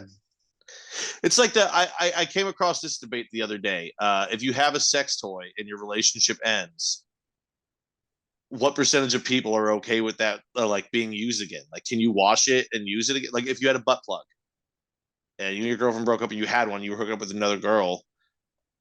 Some of them would be okay. Some people are like, no, never. That's not okay. Some people are like, dude, like when you wash it. If it went in your butt. No, I'm talking about it's for the other person. Oh, yeah. Then I think if it's used on the other person, you got it. I think, but if it's used on the other person, you got to retire that. I actually agree with that, but there's a lot of people out there that are like, dude, it's been washed. Like, I understand that too, but I also understand why people would be like, the fuck is wrong with you? Like why would you even ask that? Vibrator and you break up, I don't think she's got to ditch the vibrator. No, I'm saying it's yours. Like it's one that you use on somebody else. You break up, you keep the toy. Can you use it on somebody else again? I think so. But I also I realize I just said that, no, I agree that you have to retire. I don't think you have to retire it. But if the other person's not okay with it, the next person, then yes, you have to get rid of it. But if you're like, dude, I spent $130 on this vibrator. I don't think it's been washed. I think you have to tell. What you think? You're just dating someone. You're like, oh yeah, by the way, I have a butt plug. Yeah, it's never been used before. Wink. Thought you'd love it. Can I put this in you? They're gonna be like, what? Yeah. What? I'm a really big sex toy guy. Give it a few years of marriage. You'll need something to spice it up. Maybe. You can get like one of those little tail ones and put it in your ass. That way you can laugh at the same time. Were you like a fox? Yeah. The foxtail thing? Yeah. You can run around the room going ring ding ding ding ding ding. What does a fox say? I don't like it. That's what the fox says. No, that's a solid, not cool. Like if you don't want to get up, you're hungover, having anything early in the morning when you're hungover, not ideal. Oh yeah, that's how we got. I'll give you that. Yeah, no, I'm assuming you did already, but you have to let your coworker know she's a bitch for doing that. That's fucked up. Yeah. Probably found super cheap flights for right then because of when it was. That's what it was. That's fucked up. You can't do that. You can't do that. David Ruiz at David_Ruiz90 on Twitter says his not cool is UPS delivering my package bent and with holes ripped into it. What kind of crap is this? Robert, will you attach this to the YouTube version? Another reason, go to youtube.com/@PassGayPodcast. But yeah, David got a what is it that he got? It looks like it was a car thing. Yeah, that's what I think. The windshield on your blocker. windshield. Okay, what the fuck are those called? a sun blocker, Sun shield? I don't know. car windshield sun blocker thing. But yeah, so in the grand scheme of things, like that's what he got sent to him in a big long box, and the box was bent and had holes like punched through it a couple of times. That sucks. Like whenever you get anything like that, especially because I know it's been raining the last couple of days, so like if it got wet, that blows. But like in the grand scheme of things, like as long as it wasn't a poster, right? That was like something like you gotta frame it or whatever. Like that would have sucked. Still, I mean, no, fuck that. Get your No, money it's back. not Like, cool. I It's want not it. cool, but I'm saying of I all would the just things use that it. it could have happened to, like at least it wasn't like something that was glass. It was something Yeah. that was like not the worst thing that got bent. I hope you get your money back and get one free Yeah, of you should charge. still throw a thing out there. Like throw But it out I'm a there and be like, bitch, hey, what the so fuck? I would live with it. I would just put it up. Yeah, not cool though. It's never cool when you like get something and you're like, what did you do to the box here? Where are we going? What's going on with this? I think I need to finally order my Millennium Falcon one. It's been sitting in my Amazon cart for like fucking 7 months. But that was a good one, David. All right, let's go to the last one. It's from Jordan Welch at J_Welch2795. And Jordan says, I recently moved into a new apartment and my dishwasher doesn't run water. It's full of mold and it might be harder to clean dishes. It also smells awful too. Hopefully it'll get fixed soon. Yeah, when you move into a place and like if one of the things they brag about is like you'll have a dishwasher in your unit, and then you go there and your dishwasher is covered in mold, doesn't have water that runs in it, and stinks. Probably that sounds like you live where I live, honestly. But yeah, not cool. Yeah, I would say if it doesn't run water and it's full of mold, it's probably going to be harder to clean dishes. Yeah, That sounds pretty shitty. That does suck, dude.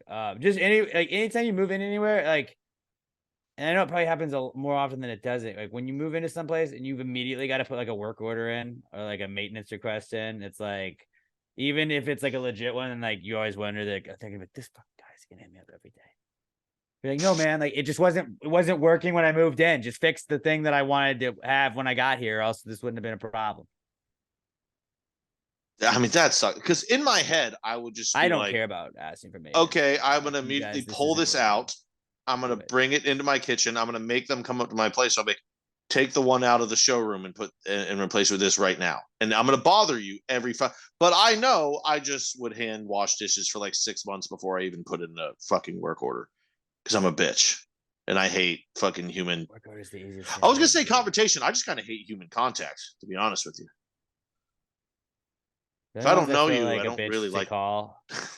The only ones I feel like a bitch to call about are just like the refrigerator light, where I was like, I can just get a light. Like, I don't need to make that guy come up here and do this. But like, it was funny to think about. Just like, fix the fucking light in my fridge. Just give me a new one. So now I just bought one. I'm gonna take that out and put the old one in when I move out. And they can have one that doesn't work. That's what I did with my old apartment. Petty and brilliant at the same time. Oh, really? Cool. Y'all don't want to check this shit? I get a bunch of burnt out lights. All of our bathroom lights. You move out and they're like, all the lights Enjoy. don't work. Like, yeah, over the time of me living here, I replaced every light in here because I knew you guys wouldn't fucking do it. But those are my lights. So I took them with me. They're mine. And I'll be using Why did none of your lights work? Well, I've lived here for 5 years and I've never told you about replacing a light, have I? How do you think I did it? You never once checked, did you? My lights. Interesting. Yeah, that sucks, Jordan. Hopefully that gets resolved quickly, buddy. T's and P's, my friend. All right. You got any not cools at Pass Great Pod? Use the hashtag PTG not cool. That's how we'll sort through them. I can go first for ours. I don't know if you know, I went to the river over the weekend. I haven't talked about it enough or anything, but one thing I did not really think about going to the river, not being a river person, not one of the river people, like I said. River shoes, water shoes are a big like thing that a lot of people have. And now some people just go in tennis shoes. They'll just go get their tennis shoes wet. Some people just roll with sandals. I did not. I was like, I'm going in the river. It's the river. I'm not going to be walking in the river. I took sandals with me to the river. Rookie mistake. And threw them in the tube. And then, yeah, you got to get out at some spots and walk, and it's where they're just like basically, we're just gonna make knives out of rocks real quick, and when you're not stepping on those, you could also just slip 3 feet down and break an ankle real quick. So just either or, enjoy.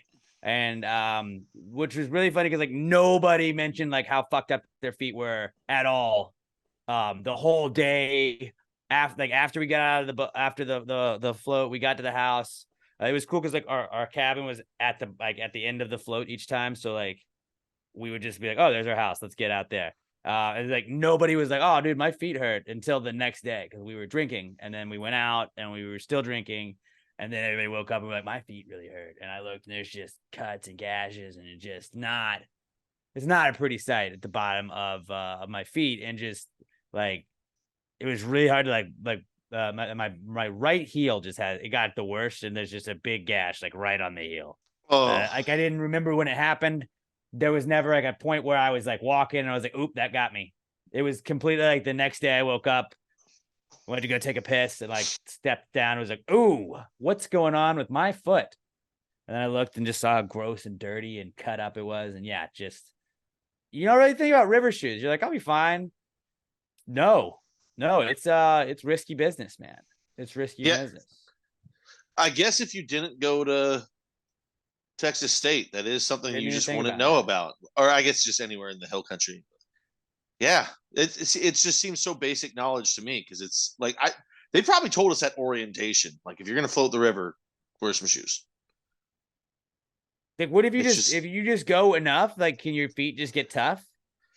I mean, yeah, probably, but that's not going to happen for us. We have pussy domesticated feet. We're not outdoorsy. No, but I'm saying, people. like, if you were just tubing, like those river people, they probably just go barefoot, don't they? No, river people know to have the goddamn shoes.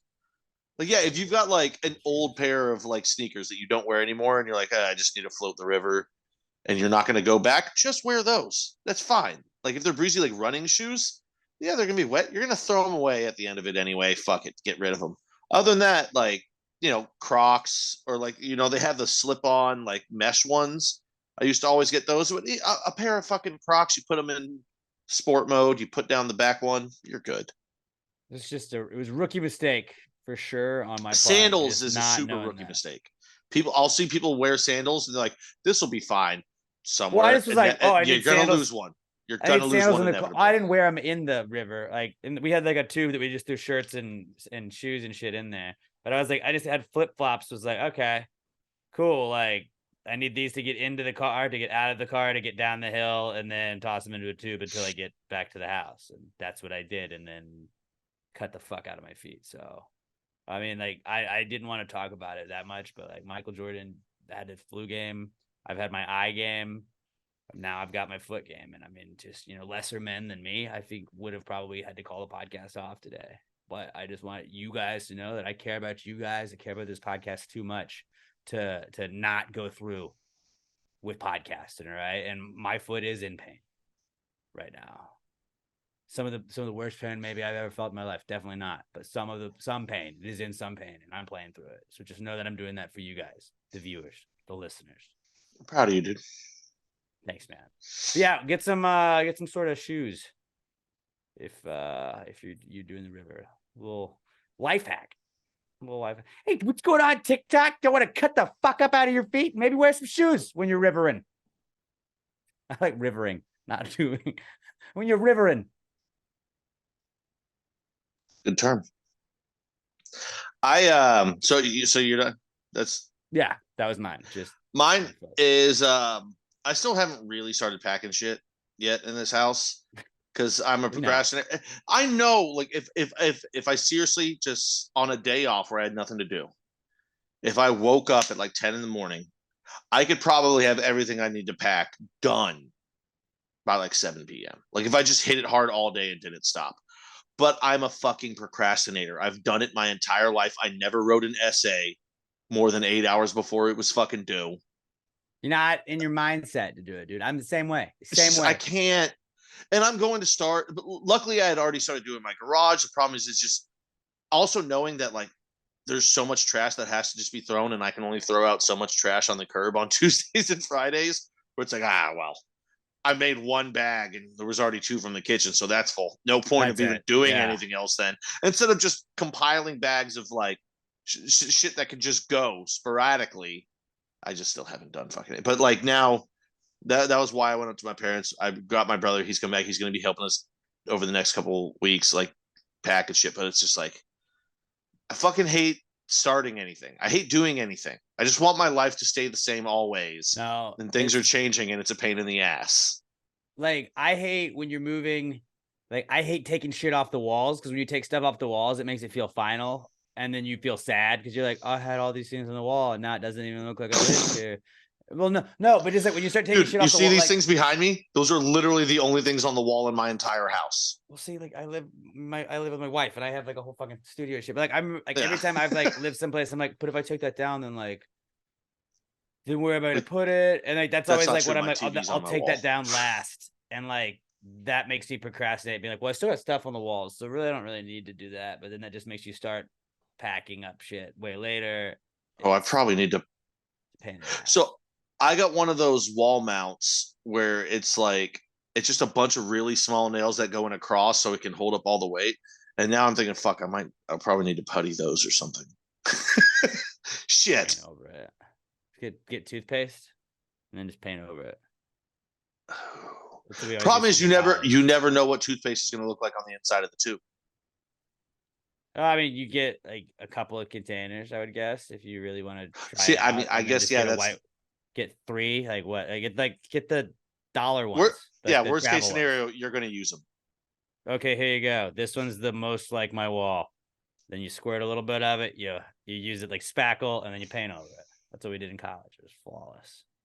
Except we still had to pay a lot of deposits that we couldn't fix. Well, I'm not going to pay. Right, I mean, I'm not pay. Paint. I'm not going to paint. I'm going to find a way to just actually get like putty and just like fill them in. Oh, okay. Be like, they won't notice. Well, because you can't go by like if there's like I mean, if you ever had in college, I had the door stopper got broken and then the door handle went through the wall, so you had to go buy the whole spackle kit where there's the mesh thing, all that, and like the toothpaste is like, oh, I don't need the mesh. Like any holes you had from putting pens and nails and stuff, just squirt a little bit of toothpaste. And then if you can get like at apartments, you can be like, do you have the extra thing of paint? I just was gonna touch something up right here. And then you just go boop, boop, boop, boop, boop, done. Yeah, I'm not about to go paint match. All right. Well, hey, my fucking walls. You don't have to. I haven't even started. I gotta be out of here in 3 weeks. Yeah, that'll just it'll be a really 4 shitty weeks. week. You'll have about a really shitty final week there. Also, I'm thinking that's future Pat's problem. I'm already starting to think that I'm not actually going to get movers. I'm going to do all this shit again by myself. Don't do it. It's not worth it. Not worth it. I know it's not worth it, but like, you're going to hate it so much. My brother was like, well, dude, our buddy's probably going to give us a free trailer to use. And I was like, that's right. But also then I have to borrow somebody's truck to be able to pull the trailer. And if you use a mover, you're going to be in the database. It's just all my family, my dad, my brother, they're both as cheap as me, more so in many ways because I'm willing to do this, and they're both like, that's ridiculous. Why would you do that? I'm like, because I don't want to fucking do it. Okay. Yeah. This is what they call discretionary income. Okay. I've got enough to fucking blow on this. I think it'll be beneficial to my life. If they don't want to do it, you could just be like, I'm going to get my shit and just pay for movers to move my shit because I ain't fucking doing this. And I'm like, bro, you and sis can do whatever you want. I got these guys. And then if it's just you getting movers, then think of how much cheaper that'll be. That's a third of the time. Plus, because we were talking about, I was like, well, I can borrow the van at work. But I was like, oh, but there's so many like just couches and chairs and like sit-in chairs, not fucking fold out kitchen chairs or whatever the fuck. That like, yeah, I can load up the work van and use that. But I would have to load it up like and go back and forth 3 or 4 different fucking times. 3 hours. Hire movers for 3 hours, man. Have the shit packed up in boxes, ready to go. All they got to do, pick it up, put it on the truck, go, move it, take it off the truck. Have it ready to go. 3 hours. Honestly, I don't even give a fuck about the boxes. I'll move all the boxes myself.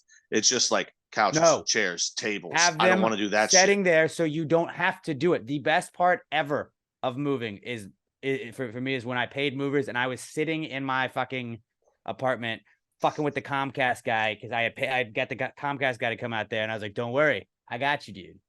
This is where I think the hookup is." And then like the guys are moving shit in and out. Like I didn't have to do any of that, and then you just get to kind of like, yeah, you can put it right there.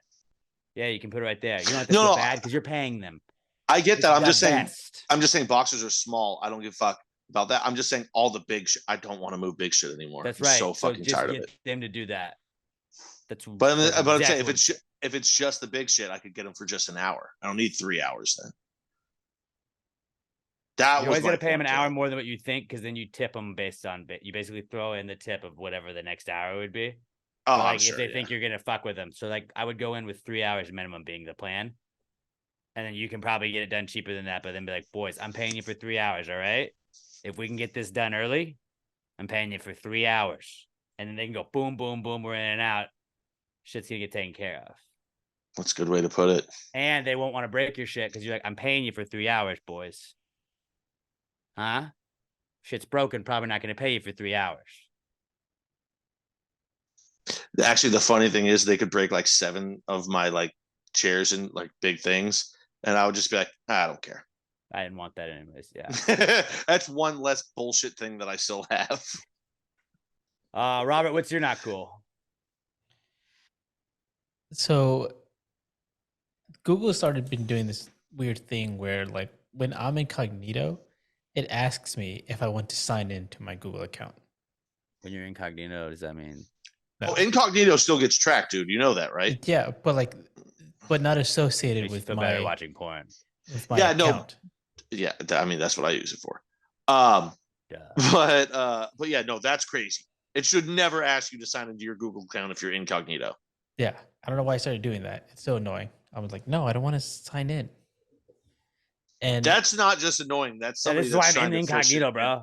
And find your porn habits. That's like specifically they just want to know the dirty shit you're into. It's like when those porn sites, like when they have like share to Facebook or share to Twitter, you're like, who the fuck hits that? Oh, dude, it's boys crazy. Boys. But yeah, the whole point of incognito. I saw this and I had to share it. Guys, this is the best little blonde blowing a big BBC I ever seen, everybody. It gets like one politician or like old football coach every year where they like don't realize that they clicked that and it's attached now to their phone or whatever. And it's like, oh shit, didn't Ted Cruz, like he like did that and it like it tweeted out like the link to like a porn thing. And it was like, he wasn't saying the porn. He didn't tweet out the video. He just tweeted the link to the video. Yeah. Of course they used the old, it was an intern that was still logged into the account or some shit, whatever the fuck that is, which is the only thing you can say. Like, no, that wasn't me. That's an intern. I definitely wasn't trying to share to Facebook the porns that I just watched. Yeah. I like everybody to know what my playlist looks like. That would be hilarious if everybody had to share all the porn they looked at all the time. Don't know, would not be. No, that'd be funny because it would be most people would be like, well, shit, I can't watch the shit I really want to watch because everyone's going to know. But there would be a lot of people that would be like, yeah, this is what I'm into. I don't fucking care that you know now. That'd just be like, all right, fine. I'm just living in it, baby. Yes, okay. I do want to be tied up and I'm the guy. Smack me in the back of my ball sack 3 times. Not that there's anything wrong with it. What? It's like people just being upfront about that right off the bat. You're like, I don't need to know that Steve in accounting is into that.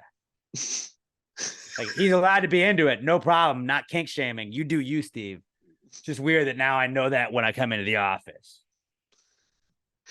Steve, you searched cuck 47 times last week. Is everything okay at home? You want to talk? You want to talk about something? She doesn't have to be here. No, I'm not asking if she'll be here. No. I don't want to just hang out with your wife. In addition to that, I saw another one. The Twitter trends. For the most part, I ignore them because I don't really care. But every now and then, there's one strange one that pops up. I'm like, oh, why is this trending? Earlier today, Google Docs was trending. I'm like, why in the world would Google Docs be trending? And this seems to happen every single time where it trends because a bunch of people are asking why it's trending. I can never find out the answer of why it's actually trending. Everyone's just showing screenshots of the top trend. Like, oh, why is Google Docs trending? Over and over again. I'm like, I don't know everyone just stop asking why it's trending, and then we'll figure out why it's trending. Yeah.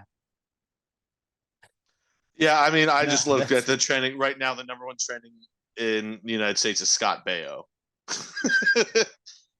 I don't care to even know why, but that's just funny to me that Scott Baio's trending number one. Also, there's Famous an Amos is trending. National Bikini the Day. crackers or the cookies. Wow. I don't see hey. Famous Amos. Also, there's a work specific one, the tweet deck. The new tweet deck Yeah. sucks. Dude, fuck that shit, man. Fuck TweetDeck. Yeah, Like, I heard don't you know guys. if you are- had been doing the same thing, Robert. But I like, never understood what it was. Okay, so this is good. I'm gonna, as fast as we can do it. TweetDeck, if you like we work for iHeartMedia, so like Robert will have the Buzz Twitter, and like he'll have to do stuff for the Buzz Twitter, not to do stuff for Sunny's Twitter, not to do stuff for Sports Talk 790's Twitter. So instead of having to log out, log into every single one, TweetDeck lets you be like, cool, I have like Pass the Gravy, I have my personal account, I have the Rod Ryan Show account. I can see all of the tweets coming into all of them at the same time. So you can be like, oh, somebody's tweeting Rod Ryan Show. Let me interact with that person from the Rod Ryan Show instead of having to go log out, log into this. Dude, like it would save it. Makes but sense. now what they have done, like I could look at like 6 different accounts, tweets that were coming in at the same time. Now it's essentially the exact same thing of just having to log in and log out. Except they're like, oh no, just make a profile, and then it gets harder to navigate. I still don't understand it. It keeps yelling at you to like read this whole thing, and it's like, I just want to tweet, man. I don't want to read how to tweet. So yeah, it's a whole, like anybody that's like running a business on Twitter or like doing any sort of like scheduling anything, it's just a fucking clusterfuck right now. Yeah, But I'm that glad runs that like, you said that. that runs multiple accounts. It's annoying to have to like keep switching and logging in, logging back out. And forgetting if you've used it on that account or a different account, because you used to just be able to see scheduled posts from where they were from, and now it's like it won't show you that. It's a very us problem that like most people don't give a shit about, and I get that, but it is. It's like when Facebook completely changed shit up, and you're like, I don't understand how to use, like, why instead of liking things, am I a fan of it or whatever the fuck it was? Like every time they do one of those revamps of shit, you're like, this is new and it scares me. Yeah, but Elon's kind of funny sometimes. Yeah, it's kind of funny sometimes.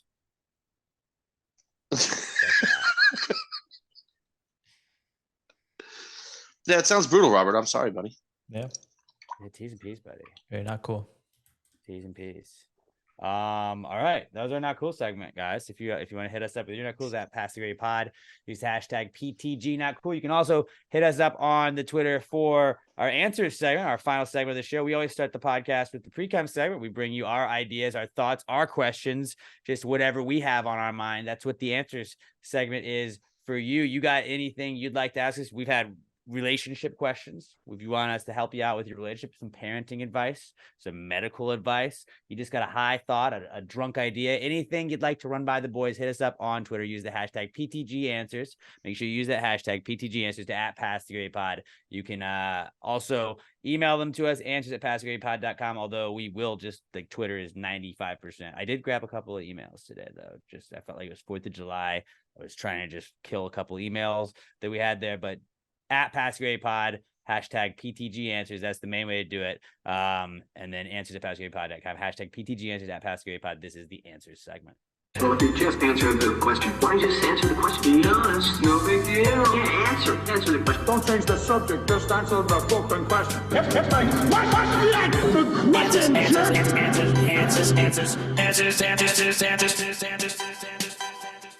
Any questions?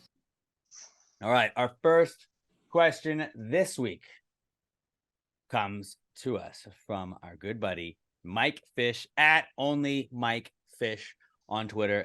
He is a co-host of the Clear It Big Blue podcast with me on Tuesdays during Giants and West Ham season. And then he also does Waffle Box podcast, new episodes every Wednesday. Go check that out wherever you get your podcast. Mike Fish says, what is the best heat to breeze ratio for the perfect beach day?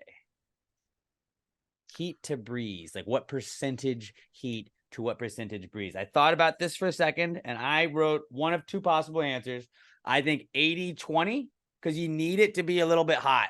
Because I feel like sometimes below 80, maybe it's not hot enough, and then you get a little chilly with the breeze. 80 is not 90. 90 is sometimes too hot. 80's nice and warm, and that breeze is gonna hit you, but like 20% breeze isn't too bad. I don't like it when it's a super windy day. Mhm. Worst case scenario, I would say 70-30, because 70-30, a little bit cooler. The wind's a little bit harder. Maybe you're flying a kite or trying to sail a ship, either or. But yeah, I think 80-20, 70-30 is what I would go with. So I was looking at this a completely different way. My brain didn't even read the word ratio when I was thinking about it. I was thinking, hey, thinking. Let's get that one out of my fucking head. What I was posturing would be the best one, would be about 79 to 83 degrees. I think that's a good one, with a very slight breeze. Because you don't want it really windy at the beach. You want it almost no wind, but you do want a little bit moving through. But you don't want it to be that hot. So I think that's a better way to do it, but having to stick to respect the exercise of heat to breeze ratio, I'm thinking 75-25. I don't want 80% heat. I don't want it that fucking hot outside, but I really don't want it that windy either. Just, a little bit of shit rolling through. But I like my first one better. About 81 degrees with just a little trickling breeze rolling across you. 75-25 is fair. I think that's right in the sweet spot. That's why I was like 80-20 to 70-30. Anywhere in that range, I feel like is about as perfect of like a heat wind ratio as you can get. What about you, Robert? Yeah, that's a good ratio. Or we're doing like Pat, like he did the temperatures. I like that too. So I was thinking like high 70s ish and a slight breeze. Because like a windy beach day fucks up a Ruins super it. nice day. Because you can't have a good beach day. Everywhere. Can't have the towels down there. You fucking blow my umbrellas around. You can't have a good beach day if all your shit's blowing around. Trash is everywhere. The absolute worst. Yeah. So then, somewhere between 80-20, 70-30 that's the sweet spot. Yeah. Even if it's really hot outside, if it's a really windy day, you're cold on the beach. Yeah, that's why I was saying I don't want to be too far below 70, because like 60-40, like that's too much wind, and like 60, it's like that might not even be hot enough. Yeah, 40% wind is a lot of wind. It's a lot of wind. That's sailing wind. That's what we call it in the biz, Robert. Pulling 40 knots. Don't even get me talking knots. I'm a knotaholic over here. So you're saying I should not bring that up? Exactly. That's exactly what I'm saying. That's a good one, Mike. We go from one Mike to another Mike. This is Mikey Paul. He's at It's Just Mikey P on Twitter. And Mikey says, if you put meat inside of cornbread, would it be a hamburger, a taco, or a corn dog? Well, are we injecting it into the middle, or are we putting it between two pieces of cornbread?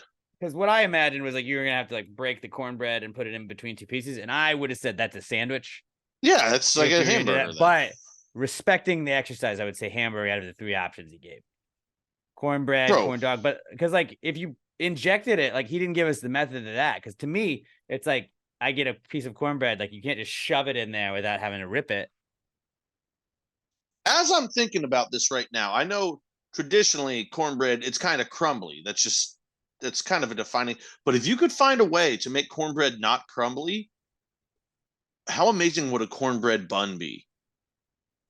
That's what I was just imagining this as. Like it's like it's a sweet bun. Like I mean, the bun we use at the restaurant. No, make it like a giant cornbread muffin. A giant cornbread muffin. Those things are like they're moist, so they're not crumbly. Oh, you just remove the stem part of the muffin and keep just the caps. Put some meat in between them. Even if you wanted to have one that's bigger than the other, like I don't even care. Bro, cornbread muffin burger. Yeah, fucking that could change the world. So I would say hamburger. Out of those three, I would have said sandwich anyways. That's just a sandwich. Like do you know what Dutch bread is? Shout out to me, or Ike's. Shout out to me for getting Ike's Love and sandwiches. I believe I ordered that on DoorDash. No idea where it is. But the second time in 2 weeks I've ordered sandwiches, which I always feel like the laziest thing to order on any DoorDash anything, because it's like I could just make a sandwich. But one of the options was Dutch bread, and I had never heard of that, and I got it, and it was dope. Don't ask me to explain Dutch bread, but just know that I tried it and it was dope.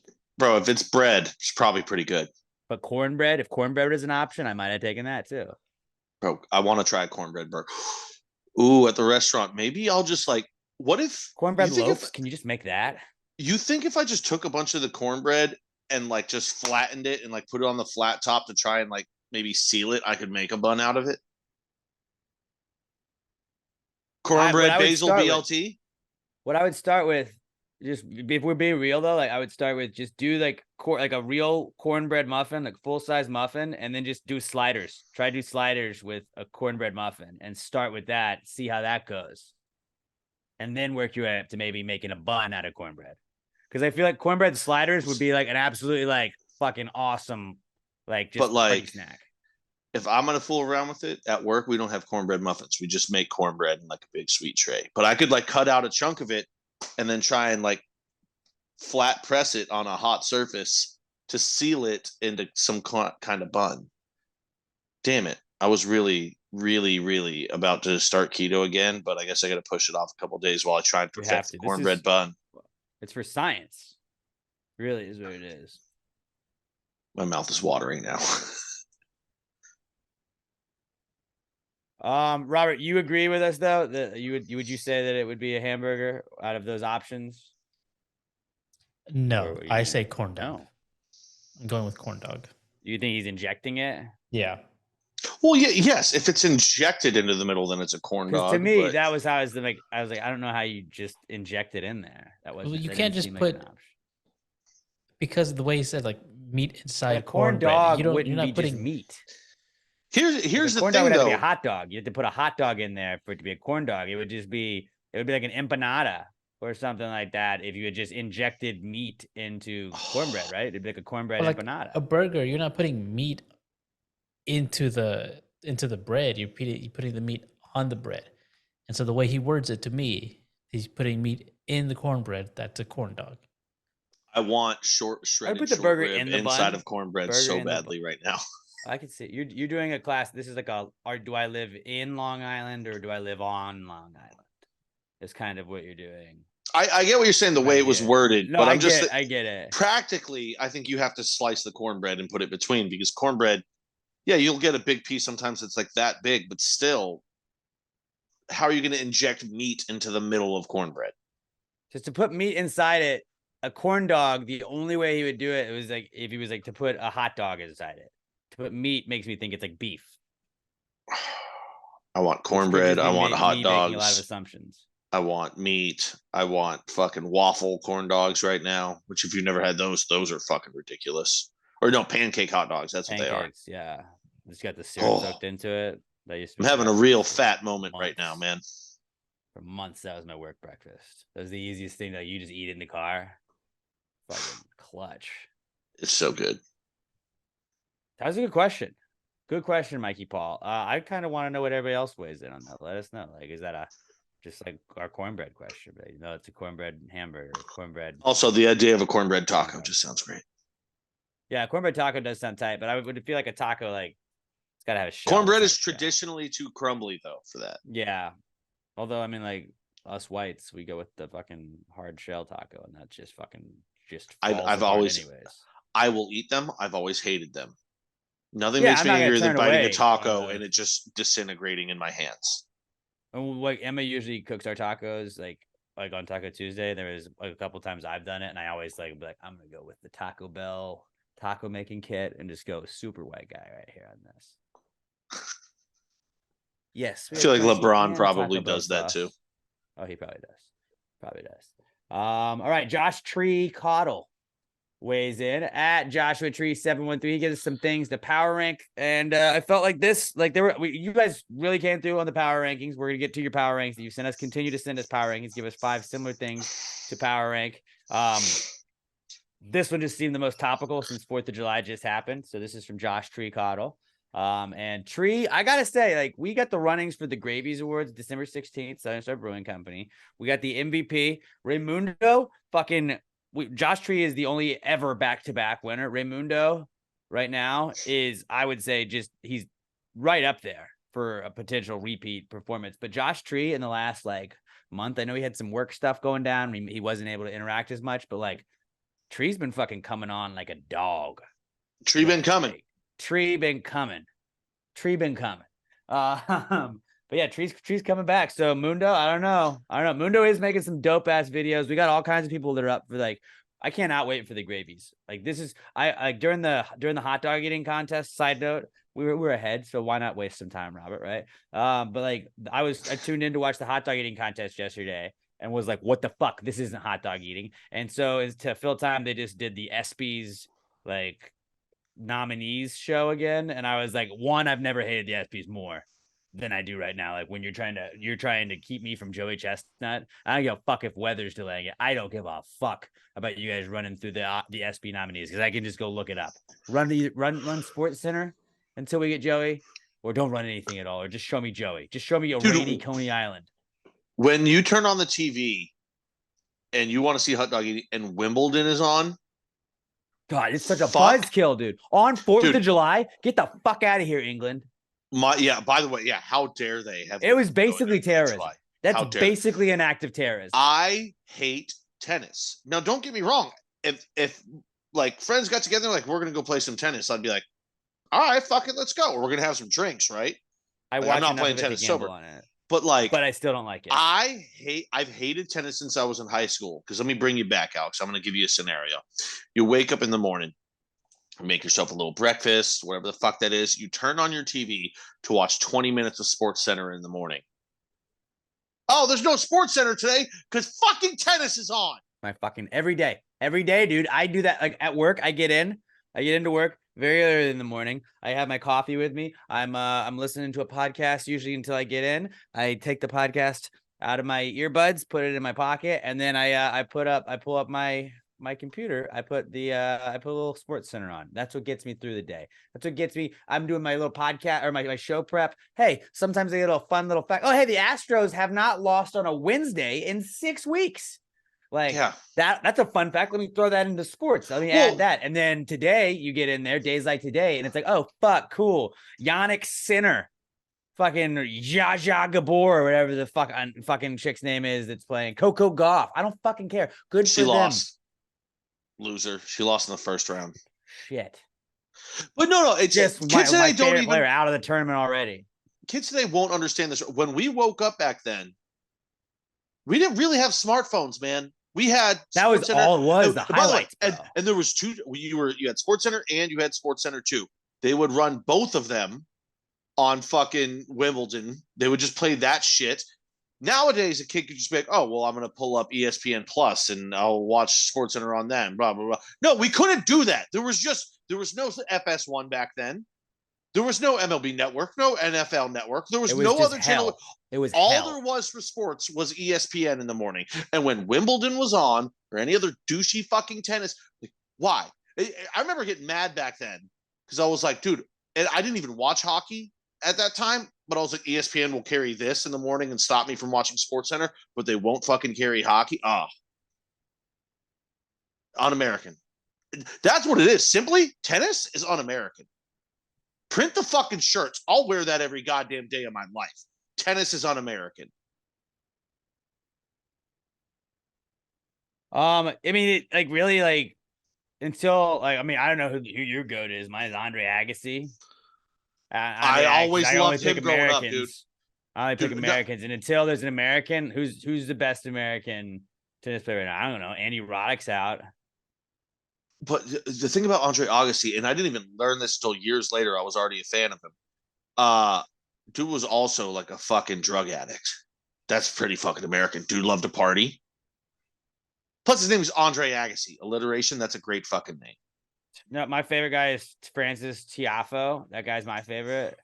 He's American. Didn't know he was American. For some reason, thought he was like French.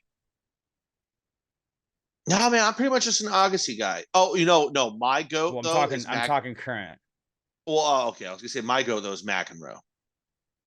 He brought Americanism to tennis. He shit talked. He was loud. He was brash. He was in your face. Everyone that does it nowadays, they're fucking posers. They just want to be McEnroe. Besides Francis Tiafoe is Carlos Alcaraz, and I only know who Carlos Alcaraz is because somebody on Reddit would say like bet Carlos Alcaraz minus. Oh, he's the next games, and he's the next. He's just like 18, and he just smoked the fuck out of everybody. I do love Djokovic though. Djokovic like when you like, it's crazy. Like I don't understand how like there's certain sports where like you're your best at like 18, and like in like women's tennis, like 16, 17-year-olds can just dominate, and then like they're washed by 19, and you're like, what is going on with your body between that age that like you just don't have? Like, I don't understand. Like, how do you lose that much between like that age? And I get like you have like your Venus and Serena Williams who Injuries, like dude. are in their 30s and doing it, but it's like, but like between like 17 and 19, like how can like sometimes they just fucking flame out so fast, and it's wild. And then it's like then you get the fucking Djokovic's and the Federers and the Nadals, and it's like, oh, all I am good at is tennis, and this is all I do, and so I'm just gonna play it for a billion years. Bro, remember Anna Kournikova? Duh, she was a great player. Everybody. And then Maria Sharapova. Sharapova. So and then Sharapova. I don't know any other since then, but Martina Navratilova. I mean, no. Remember Josh I Tree? think what? Robert just bringing us Josh back. Tree? No, okay. Last thing. We're having a moment, Robert. I think like I don't know if it'd be a 30 for 30, but like nobody talks about it enough. The fact that Andre Agassi married Steffi Graf, and they were both the #1 tennis playing man and woman in the world at the same exact time. Like, how have they not made babies that just fuck everybody's shit up in tennis? Like, how do the Agassi Grafs not just dominate tennis? I don't know how old their kids are, but like they should be dominating. Like, that's what I would just like. I'm like, I feel like we're at that point where I should just have an Agassi Graf. Like they should just be crushing it. Well, I think what it was they had children and they decided we made so much money on tennis. Our kids are exposed to everything else, and they can play a sport that isn't un-American. Well, their kids will be good at golf. Golf is so much cooler than tennis. You know why? Golf doesn't cancel Sports Center. British Open does. No, you can still find it. You can still find Sports And by the way, golf is actually better to watch than tennis. Great tennis rallies are great to watch, like highlights, but just shot to shot, golf is way better than tennis. People say golf is the most boring sport. No, tennis fucking sucks. Tennis Golf's sucks pretty as a fucking sport boring to watch. Dude, most of the time in tennis, even in the majors, it's like one person is vastly better than the other person, and there's no competition whatsoever. Tennis fucking sucks. In 2001, so their kids are like 22 and 24, or 22 and 23. Yeah, they just chose not to play a stupid un-American sport like tennis. Like, I get it. Like, if you're like, I don't want, like, my dad did, like Michael Jordan's kid. Okay, my dad did, but like both of your parents were #1. Like that's like if like Tiger Woods' kid was also like Annika Sorenstam's kid, right? She was. I don't know. Name one female golfer. I'm not going to play that. Michelle Wee. Michelle Wee. Michelle Wee and Tiger Woods were age appropriate. I don't know what her age is. Like I see all the best female golfers like 16 now. So like say that like they were age appropriate and we were both #1, and like Tiger Woods' kid didn't go in golf. Like, that'd be weird, right? Like, it's odd. Dude, no, they're just not dominating. Charlie Woods is going to be the GOAT. He's going to be better than his dad. I'm just squatting on the take that the Agassi Graf kids, like, who are more than welcome to come on this podcast at any point in time to discuss why they won't. And if they would like to play tennis, like, they are absolutely, like, we are standing them. They're going to be like, our parents tried to get us to play, but very early on, we all realized this sucks and we don't want to do it anymore. And then I would just be like, can we talk to Andre? And be like, remember you when you had the long hair? And I'd be like, yeah, I just like, that was sick, wasn't it? I always liked Andre more than Pete Sampras. I was always an Andre guy. He was such a goody, dude. Fucking such a nerd. Goody, man. Yeah, dude. Andre had that fire. He had that passion, like McEnroe. No. That's what Americans bring to the sport. Tennis. Not at all any of these questions. But moving on. Josh Tree says he's at Joshua Tree 713. He says power rank hot dog toppings. Since it's 4th of July week, I felt like this was a perfect one. Power rank these hot dog toppings: ketchup, mustard, chili, cheese, and relish. Robert, I want you to go first. All right, I'm going ketchup #1, chili #2, cheese #3, Mustard 4, relish 5. A rook ass list. I That's a expected rook-ass ketchup list. at 1 for you. I did expect Yeah. ketchup at 1 for you. I'll go next because I feel like Pat's gonna argue no matter. I feel like Pat's gonna have beef regardless of what goes down here. But mine, I'm gonna go 5 is ketchup because like I don't care if you put ketchup on your hot dog. I think it's gross. I don't think it belongs. 5 is ketchup. 4 is relish. I like relish. 4th most out of those given. But I would still eat relish on a hot dog. 3 is cheese. Cheese is dope on a hot dog, but like I really want cheese with something else. That other thing is chili. Chili is dope. A chili dog by itself also dope, which is why I put it over cheese. Mustard, that's the goat. There's just a raw dog glizzy. You got nothing else but mustard. You throw mustard on it at the ball game. It's easy. It's simple. It's American. All right. Me and Alex are actually pretty similar. I'm gonna go 1 to 5 because I'm not a fucking psycho that goes 5 to 1. What the hell was that? Mustard 1. I was trying to build suspense. Mustard 1. It's the goat. Right. Like, especially give me spicy brown. Let's fucking go. That's but any mustard, I'll take it. I'll take regular mustard if that's mustard what we got. is the best. 2, I'm going chili. Chili dogs, fucking great, absolutely amazing. 3, I'm going relish because you got to remember here we're going just hot dog toppings. You guys couldn't see. I did the Trump hands right there. I got so fucking invested in this. YouTube version. Relish goes on dogs. Yes, relish, awesome. 4, I'm going ketchup. People fucking hate on it. Ketchup goes good on hot dogs. Mustard is better. That's just what it is. I understand people hate it. Oh, it doesn't go there. Yes, it fucking does. Oh, only kids eat it. Well, okay, so you're saying it does go. Fuck you. It goes on there. And 5, I'm going cheese. Don't get me wrong. I love cheese. But I think the only time cheese should be on a dog is if it's a chili cheese dog. Other than that, a hot dog does not need cheese. Well, have you had a really cheese dog doesn't. before where like the inside? I have. Don't get me which wrong. That doesn't count as a topping. That doesn't count as a topping. But like when it's like a hot dog that has cheese on the inside of it. Yeah. And you bite it, that's dope. That's or like even juicy, just put Lucy cheese on hot top. dog. I've got no problem with cheese on the dog. But when it comes to toppings, these other 4 are all better than cheese on the dog With because onions. it is more of a hot dog topping. Dude, fucking raw onions. No, but I was going to say, I feel like Josh could have substituted cheese for onions, and I would have liked to see where that sat with everybody else. Because if it was onions, I would probably go onions, then relish still. I'd still probably put it right in the same spot. Robert, where would you put it? I don't feel like you're an onions guy. Onions probably would have been 3 for me. Yeah, I'm not an onions guy. I'm trying to figure out, do I hate, like, what are the order of things that I like? More. I don't like pickles either. But you hate, which one do you hate most? Because I would imagine that's which, it's relish or onions. And there's different relish, by the way. There's sweet relish. There's hot relish. I think I hate pickles more than I do onions. So relish last. Yeah, I get that. Yeah, also, I mean, celery salt. Celery salt that's needs to be a part of this. Typical one, but yeah, but it's not. But it should be. Celery salt is one of the greatest toppings you can put on a fucking hot dog. And people just don't respect. People don't put respect on its name. That's true. They don't. I know this. Yeah. I guess it's a Northeast thing, kind of is what it is. My family's from there, so I understand this.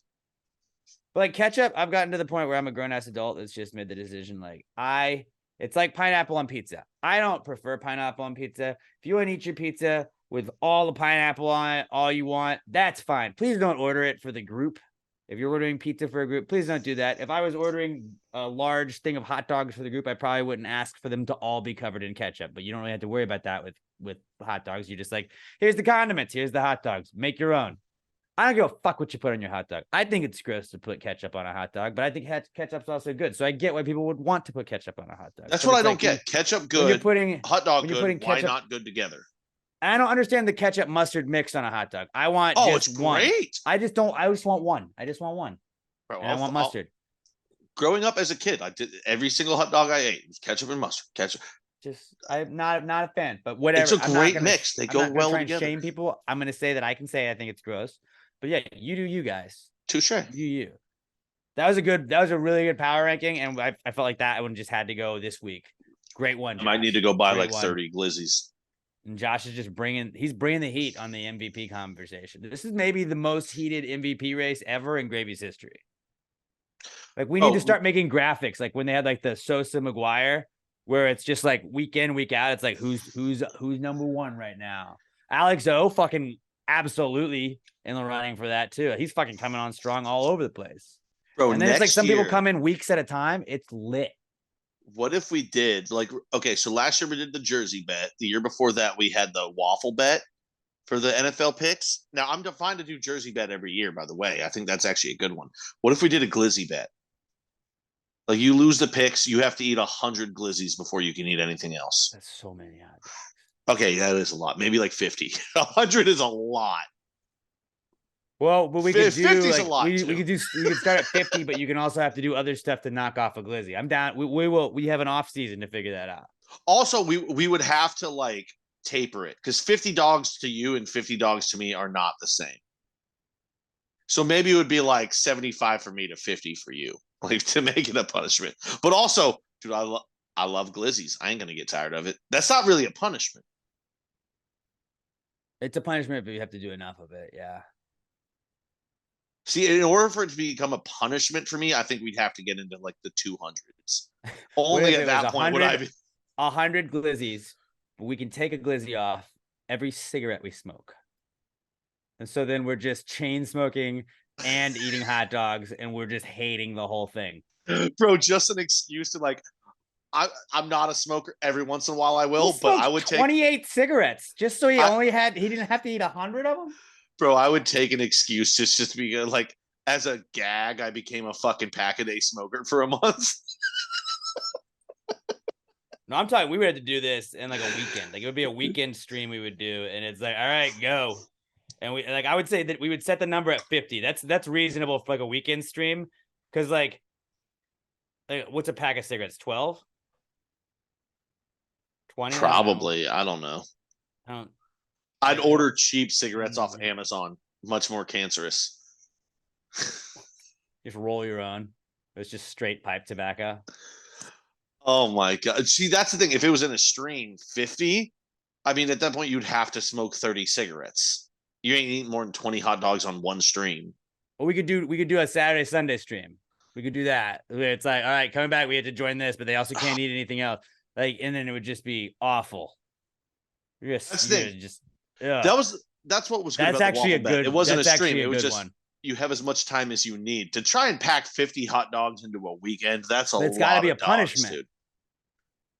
It's got to be a punishment. You're just vomiting because you're so full. You're smoking cigarettes to not eat anymore, but you're so full that smoking cigarettes is making you vomit. Because you did say like the again, we're moving on, but like the punishment for the pasta gravy picks was loser had to buy the winner a jersey. Pat sent me the Packers draft pick jersey. That's what I'm going to get him. Like it's a punishment because I had to get it, but like what I'm going to do is enter my information, pay for it, and then that's the punishment. Like that, like, oh, okay, there's money that I earned and it is gone now. You're like, out what, $160 where if you had to 140 smoke or eat a combination of 50 cigarettes and or hot dogs, like that's a punishment. That is a punishment. And it's something I think a lot of people would watch in disgust, but like they would still watch. The punishment is you have to finish half a bottle of Frank's Red Hot sauce. However you do it, you got 3 hours. No. Destroy your fucking colon. I was gonna say 3 hours. That would be something that would fuck up your body. Not like cigarettes would do that or anything. So actually, I'm fully on board with this. I want cigarettes to be. Maybe it's jersey and some sort of cigarette punishment next year. Oh, that'd be so gross. Dude, your fingers. The other person has to like be them. there. Like we both have to be there, but just one of us has to eat the hot dogs and the cigarettes, and like the other one has to just kind of be there, like bug them, because you're gonna be very irritable. You know, it would be a good one. We put like a time limit on a food challenge, and if you don't finish the food challenge in time, then you have to smoke a pack of cigarettes that night. We could brainstorm this a lot. I feel like we should move on. Moving on. We should. Moving on. But I like where we were going there. We were making good time. Madeline Morris emailed in, and Madeline, good to hear from you. Madeline says, what does Smokey the Bear do when he's not preventing forest fires? Cocaine. I was gonna say cocaine would be one, but then I really thought about it, and I feel like Smokey does 3 things at any given time. Smokey is either eating, he's either sleeping, or he's preventing forest fires. I don't think he does anything else. I don't think he has the time. Like, all that guy cares about is preventing forest fires. He's got to eat to sustain. He's got to sleep to sustain. If he's not preventing forest fires, he's eating or sleeping. Yeah, and Smokey the Bear is a black bear. They're the most timid of bears. They're not like attacking people or anything like that, even though Cocaine Bear was a black bear. That was because the government was trying to get the black bear population down. There was a real inside job by them in the black bear communities. Oh no, I was saying that makes sense. They were introducing drug to the black bear communities to try and incriminate them. Well, I was saying, yeah, black bears are not normally the most aggressive, so unless they were on a shit ton of cocaine, that would make sense. Yeah, I think Smokey was introduced into the community. Smokey doesn't have a work-life balance. Smokey's work. That's all he cares about. I mean, and he's caring about safety. So it's like, it's not even like work. His work is safety, really, which is the most important work. So like, I think when he's not putting out fire, or when he's not preventing fire or forest fires, he's just sleeping and eating and then thinking of how he's also going to prevent forest fires. I think there actually is only one answer on this, because there is one other activity Smokey the Bear has to do besides that: pants shopping and hat shopping. So if he's not preventing forest fires, he's buying pants and new hats because he. No, I bet Mrs. fucked Smokey his up. does that. Is there a Mrs.? I don't think Smokey the Bear has a wife. I mean, I feel like the forest rangers probably take care of the new hats and pants for him.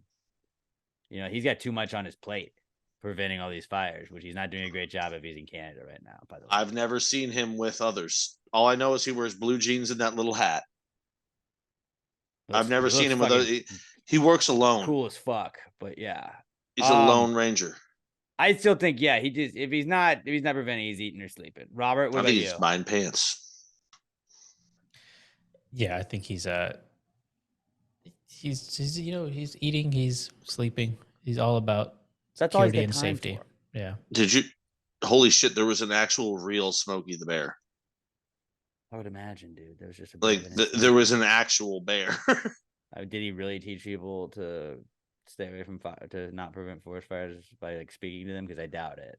I don't know, but he was at a zoo until he died in 1976. Like, always gotta put him in captivity, don't they? Can't let one fucking bear just live in the wild. Jesus. God, I wish I could have a bear friend. No, you don't. No, I do. Like, no, like I understand. But like, if I had a black bear cub that I raised, I see there's a dude that I follow. He's got a bunch of bears and stuff. And guess, you know what he does? The only black bears that he raised from little ones does he go and see. He's got grizzly bears and shit. He doesn't go in those cages because he understands that's an apex predator. Black bear, not apex predator, just super predator. They're so fun though. Look at them; they look so fuzzy, and they want pets and loves. But they're not. I think bears are just bigger dogs. That's my problem. Great question, Madeline. Great question. Thanks for writing in. Hit us up on Twitter at PassGreatPod. Go find us on the Twitter if you're not already. Ben Weeks also sent us an email. He'll be our last one for the week. Ben says, would you rather be a drug dealer or a cult leader? Oh, drug lord. I'd rather be a drug lord. Wait, was it drug lord or a cult leader? Drug lord. Would you rather be a drug lord or a cult leader? I would have said, cult leader, because I feel like less people are always trying to kill you. You got to think through this following logically, you and listening to you. Drug lords, like, you've always got somebody trying to take you out. I mean, whether it be the law, whether it be Johnny Law, or whether it be the other drug lords. There's a lot more money in being a drug lord. There's and just a lot more sex. Probably a lot more sex being a cult leader. No. And see, this is where I'm happy you said that, because that's where I was going next. Is probably equal levels of sex, but at least in the drug lord, you're probably paying for it from hookers and shit. The cult leader, you're just making people have sex with you, or they're giving up their wives. Yeah, that's not consensual sex. I don't care how you label it. They want, as a cult leader, most of the sex you're having is not consensual. That wouldn't be the kind of cult I would run personally. Not the kind of cult I would run personally. But it's like, I feel like people are more chill with you when you're the cult leader. Like, they just kind of like, all right, I'll do what you said. Like, when you're the drug lord, like, people do that, but usually out of fear. And then there's also people trying to kill you at all times. Not always when you're a cult leader. that's bad. And to be a drug lord, you got to kill a lot of people and stuff too. Right, And which is that the I cult just leader, you're couldn't do only that. killing your own people. You're more brainwashing, gaslighting mostly. I mean, if there's one thing we're good at, it's gaslighting, boys. Yeah. I don't know. Is it weird that I find raping somebody worse than killing them? I don't think there's a good answer to that question, to be honest with you. I don't think there's a good answer, but I would say, yeah, that seems worse. Let me rephrase It does this. sound, they're both bad. Both bad. Let me rephrase that. Is it weird that I find a drug lord less morally reprehensible than a fucking cult leader? That's the one. That's the way to word it. Pablo Escobar was super chill. Everybody loved him. Oh, I mean, not everybody. A lot of people loved him, but he did good stuff for his community. But he also did bad stuff. Fucking guy. But then you look at David Miscavige. I think he's probably actually a worse person than Pablo Escobar, because at least Pablo did help some people. Yes, he murdered some people, lots of people. And David Miscavige? No, that's the Scientology leader. That guy's a piece of shit that killed his wife and has been hiding it for 17 years. I'm thinking David Koresh. My bad. Oh, no. David Koresh wishes he was David Miscavige. Pedophile guy. Not great. Yeah. But really, to me, my whole idea was I guess more people listen to you. People listen to you also when you're a drug cartel leader or a drug lord. You got a cool accent, man. Not always. I wouldn't have one. I would just be a regular guy. Yo soy Pablo Chacon. But I feel like a drug lord, you always get the law on you. You always get somebody trying to kill you. But cult leader, you got people usually doing stuff for you anyway. So think about the drug lord. You've got so much money, so you get to enjoy your life all you want. And then when the DEA finally busts you, you just kill yourself, and then no more bills. Yeah, and you had a good run. You had as much fun as you possibly could as a person, and then you just end it when it's not going to be fun anymore. That actually seems like a pretty good deal to me. But I had a cult. I was like a king. And if you're not doing fucked up shit in your cult, you can probably carry that on for a very long time. See, that's the thing about a cult. It's not a cult if there's not fucked up shit going on. No, it's just a chill compound of guys and gals just hanging out. You just call it a cult. And then everybody brings personality. their That was a band. They're just a cool group of guys and gals. Yeah, there's nothing going on here. It's just a fun group of everybody hanging out. By the way, if you're going to be here, I have to fuck your wife.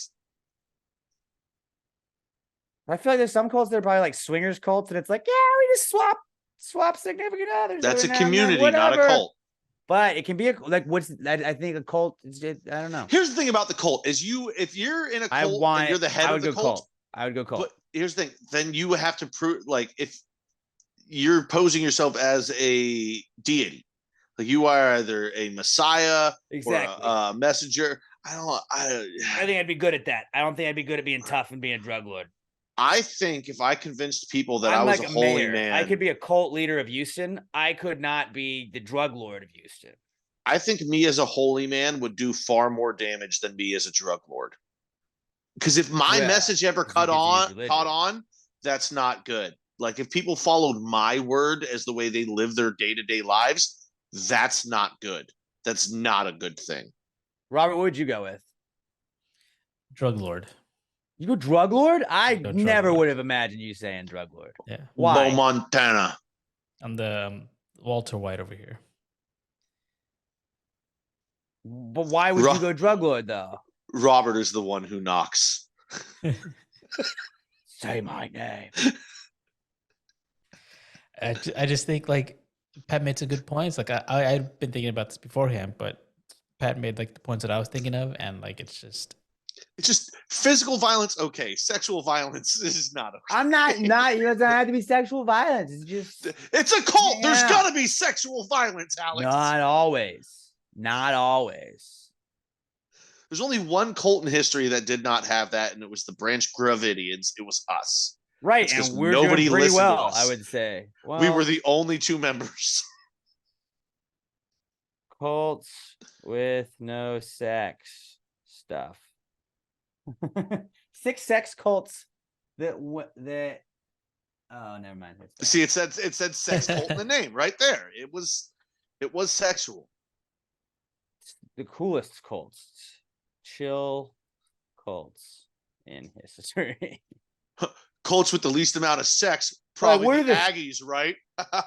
We're the chillest Colts. Okay.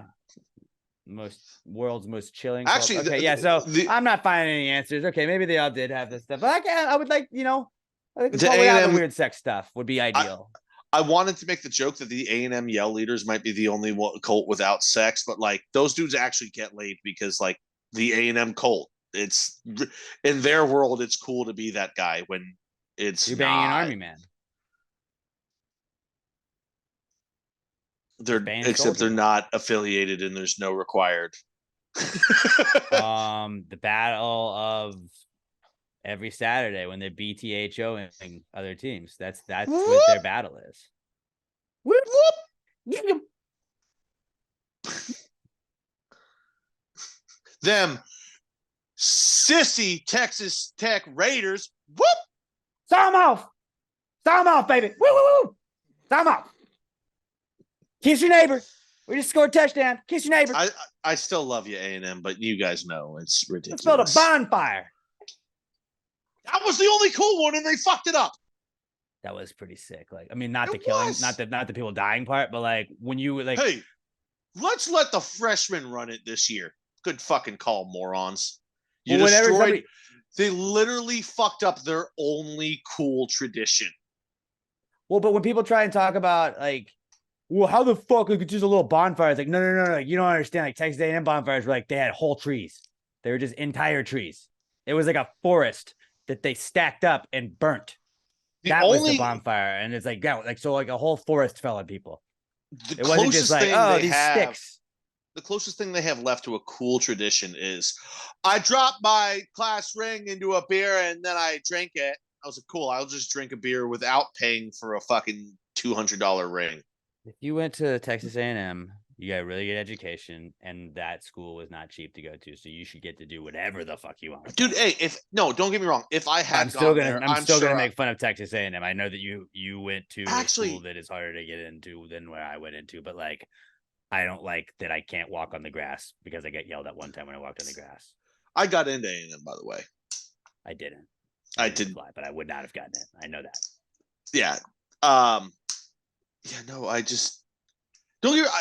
I don't even know if I would do the ring dunk because when it came time to be like, do you want your ring? You have to pay for it. I'd be like, I still get the diploma, right? Then no, I don't want the ring. There's very few rings, I feel like college rings that like make a big deal to people. And I think the A&M ring is one of those. So I do get it when you see. I probably still would have, yeah. Because what's the point of going to A&M? But I don't give a fuck. Yeah, like I didn't get a fucking ring. They're like, oh, you could buy your ring now. And I was like, no, I don't wear rings. I don't need this. That's a waste of money. I already gave you a shit ton of money. The least you could do is give me the ring, you assholes. Yeah, replica national championship ring was the only one I wanted. There you go. That's all you need. That's really what they should do. Like, instead of getting a ring, anytime my team wins a championship, I would like a replica of that. Like Only ring. Bowling team won twice, and then our coach didn't fuck the players on the team that his wife coached. Like a certain school that used to be our rival school. It reminds me of Stephen F. Schmofston did. The Schlumberjacks. Not to get into that. We don't throw judgment. I'm just saying, like, our school, Sam Houston, never did that. Only ring that mattered at Texas State was the ring you were floating down the river in. There you go. And on that is this week's episode of Pass the Gravy. I feel like this was a weird one. This lived up to the billing. Did it not, Robert? And it wasn't that long. It was, I mean, that's what she said. About 2 hours. I mean, yeah, I'm used to that one. Oh, same fellas. But yeah, did that hurt? I hope it. No. Hey, we should have done this at the beginning, but hand check, finger check. All right, I'm seeing 10. I'm seeing 15. Everybody's good on our end. Hopefully, everybody's good on y'all's end. Hopefully, you guys weren't stupid with those fireworks. Hope you guys had a great 4th of July. Let's fucking go, America. What was your something this week? I don't remember. Whatever. Blink-182. Fuck yeah! If you're going to Blink-182 and you're have a good fucking time. Let's go, Gravy Gang.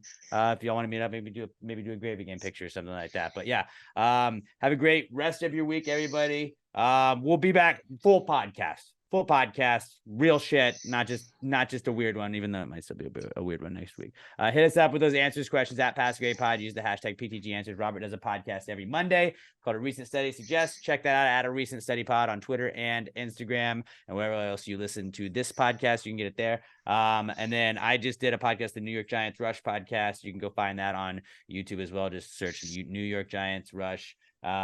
Me, Spartan Mike, and The Truth. We're breaking down the Giants offensive players and kind of what we wanted out of them this season. So if you want to talk a little Giants, go check it out on the New York Giants Rush podcast. And then that's about it. At Pass Grade Pod, I'm at Alex J. Milton. Don't forget to follow us on TikTok as well at Pass Grade Pod. Make sure the all those videos. Go subscribe to our YouTube channel, youtube.com/at Pass Grade Podcast, or just search us on there. Go subscribe to us. Give us a 5-star review on iTunes, Spotify, iHeartRadio, or wherever else you listen to podcasts. Have a great rest of your week, a kick-ass weekend. Until we talk to you guys next time, pass the gravy, yeah, bitches. Gravy, gang, gang, gang. Baby, pop the top and let it spread. As we're listening to Pass the Gravy. We're going fishing for your bitch today. We're drunk in Houston, baby. And we go ahead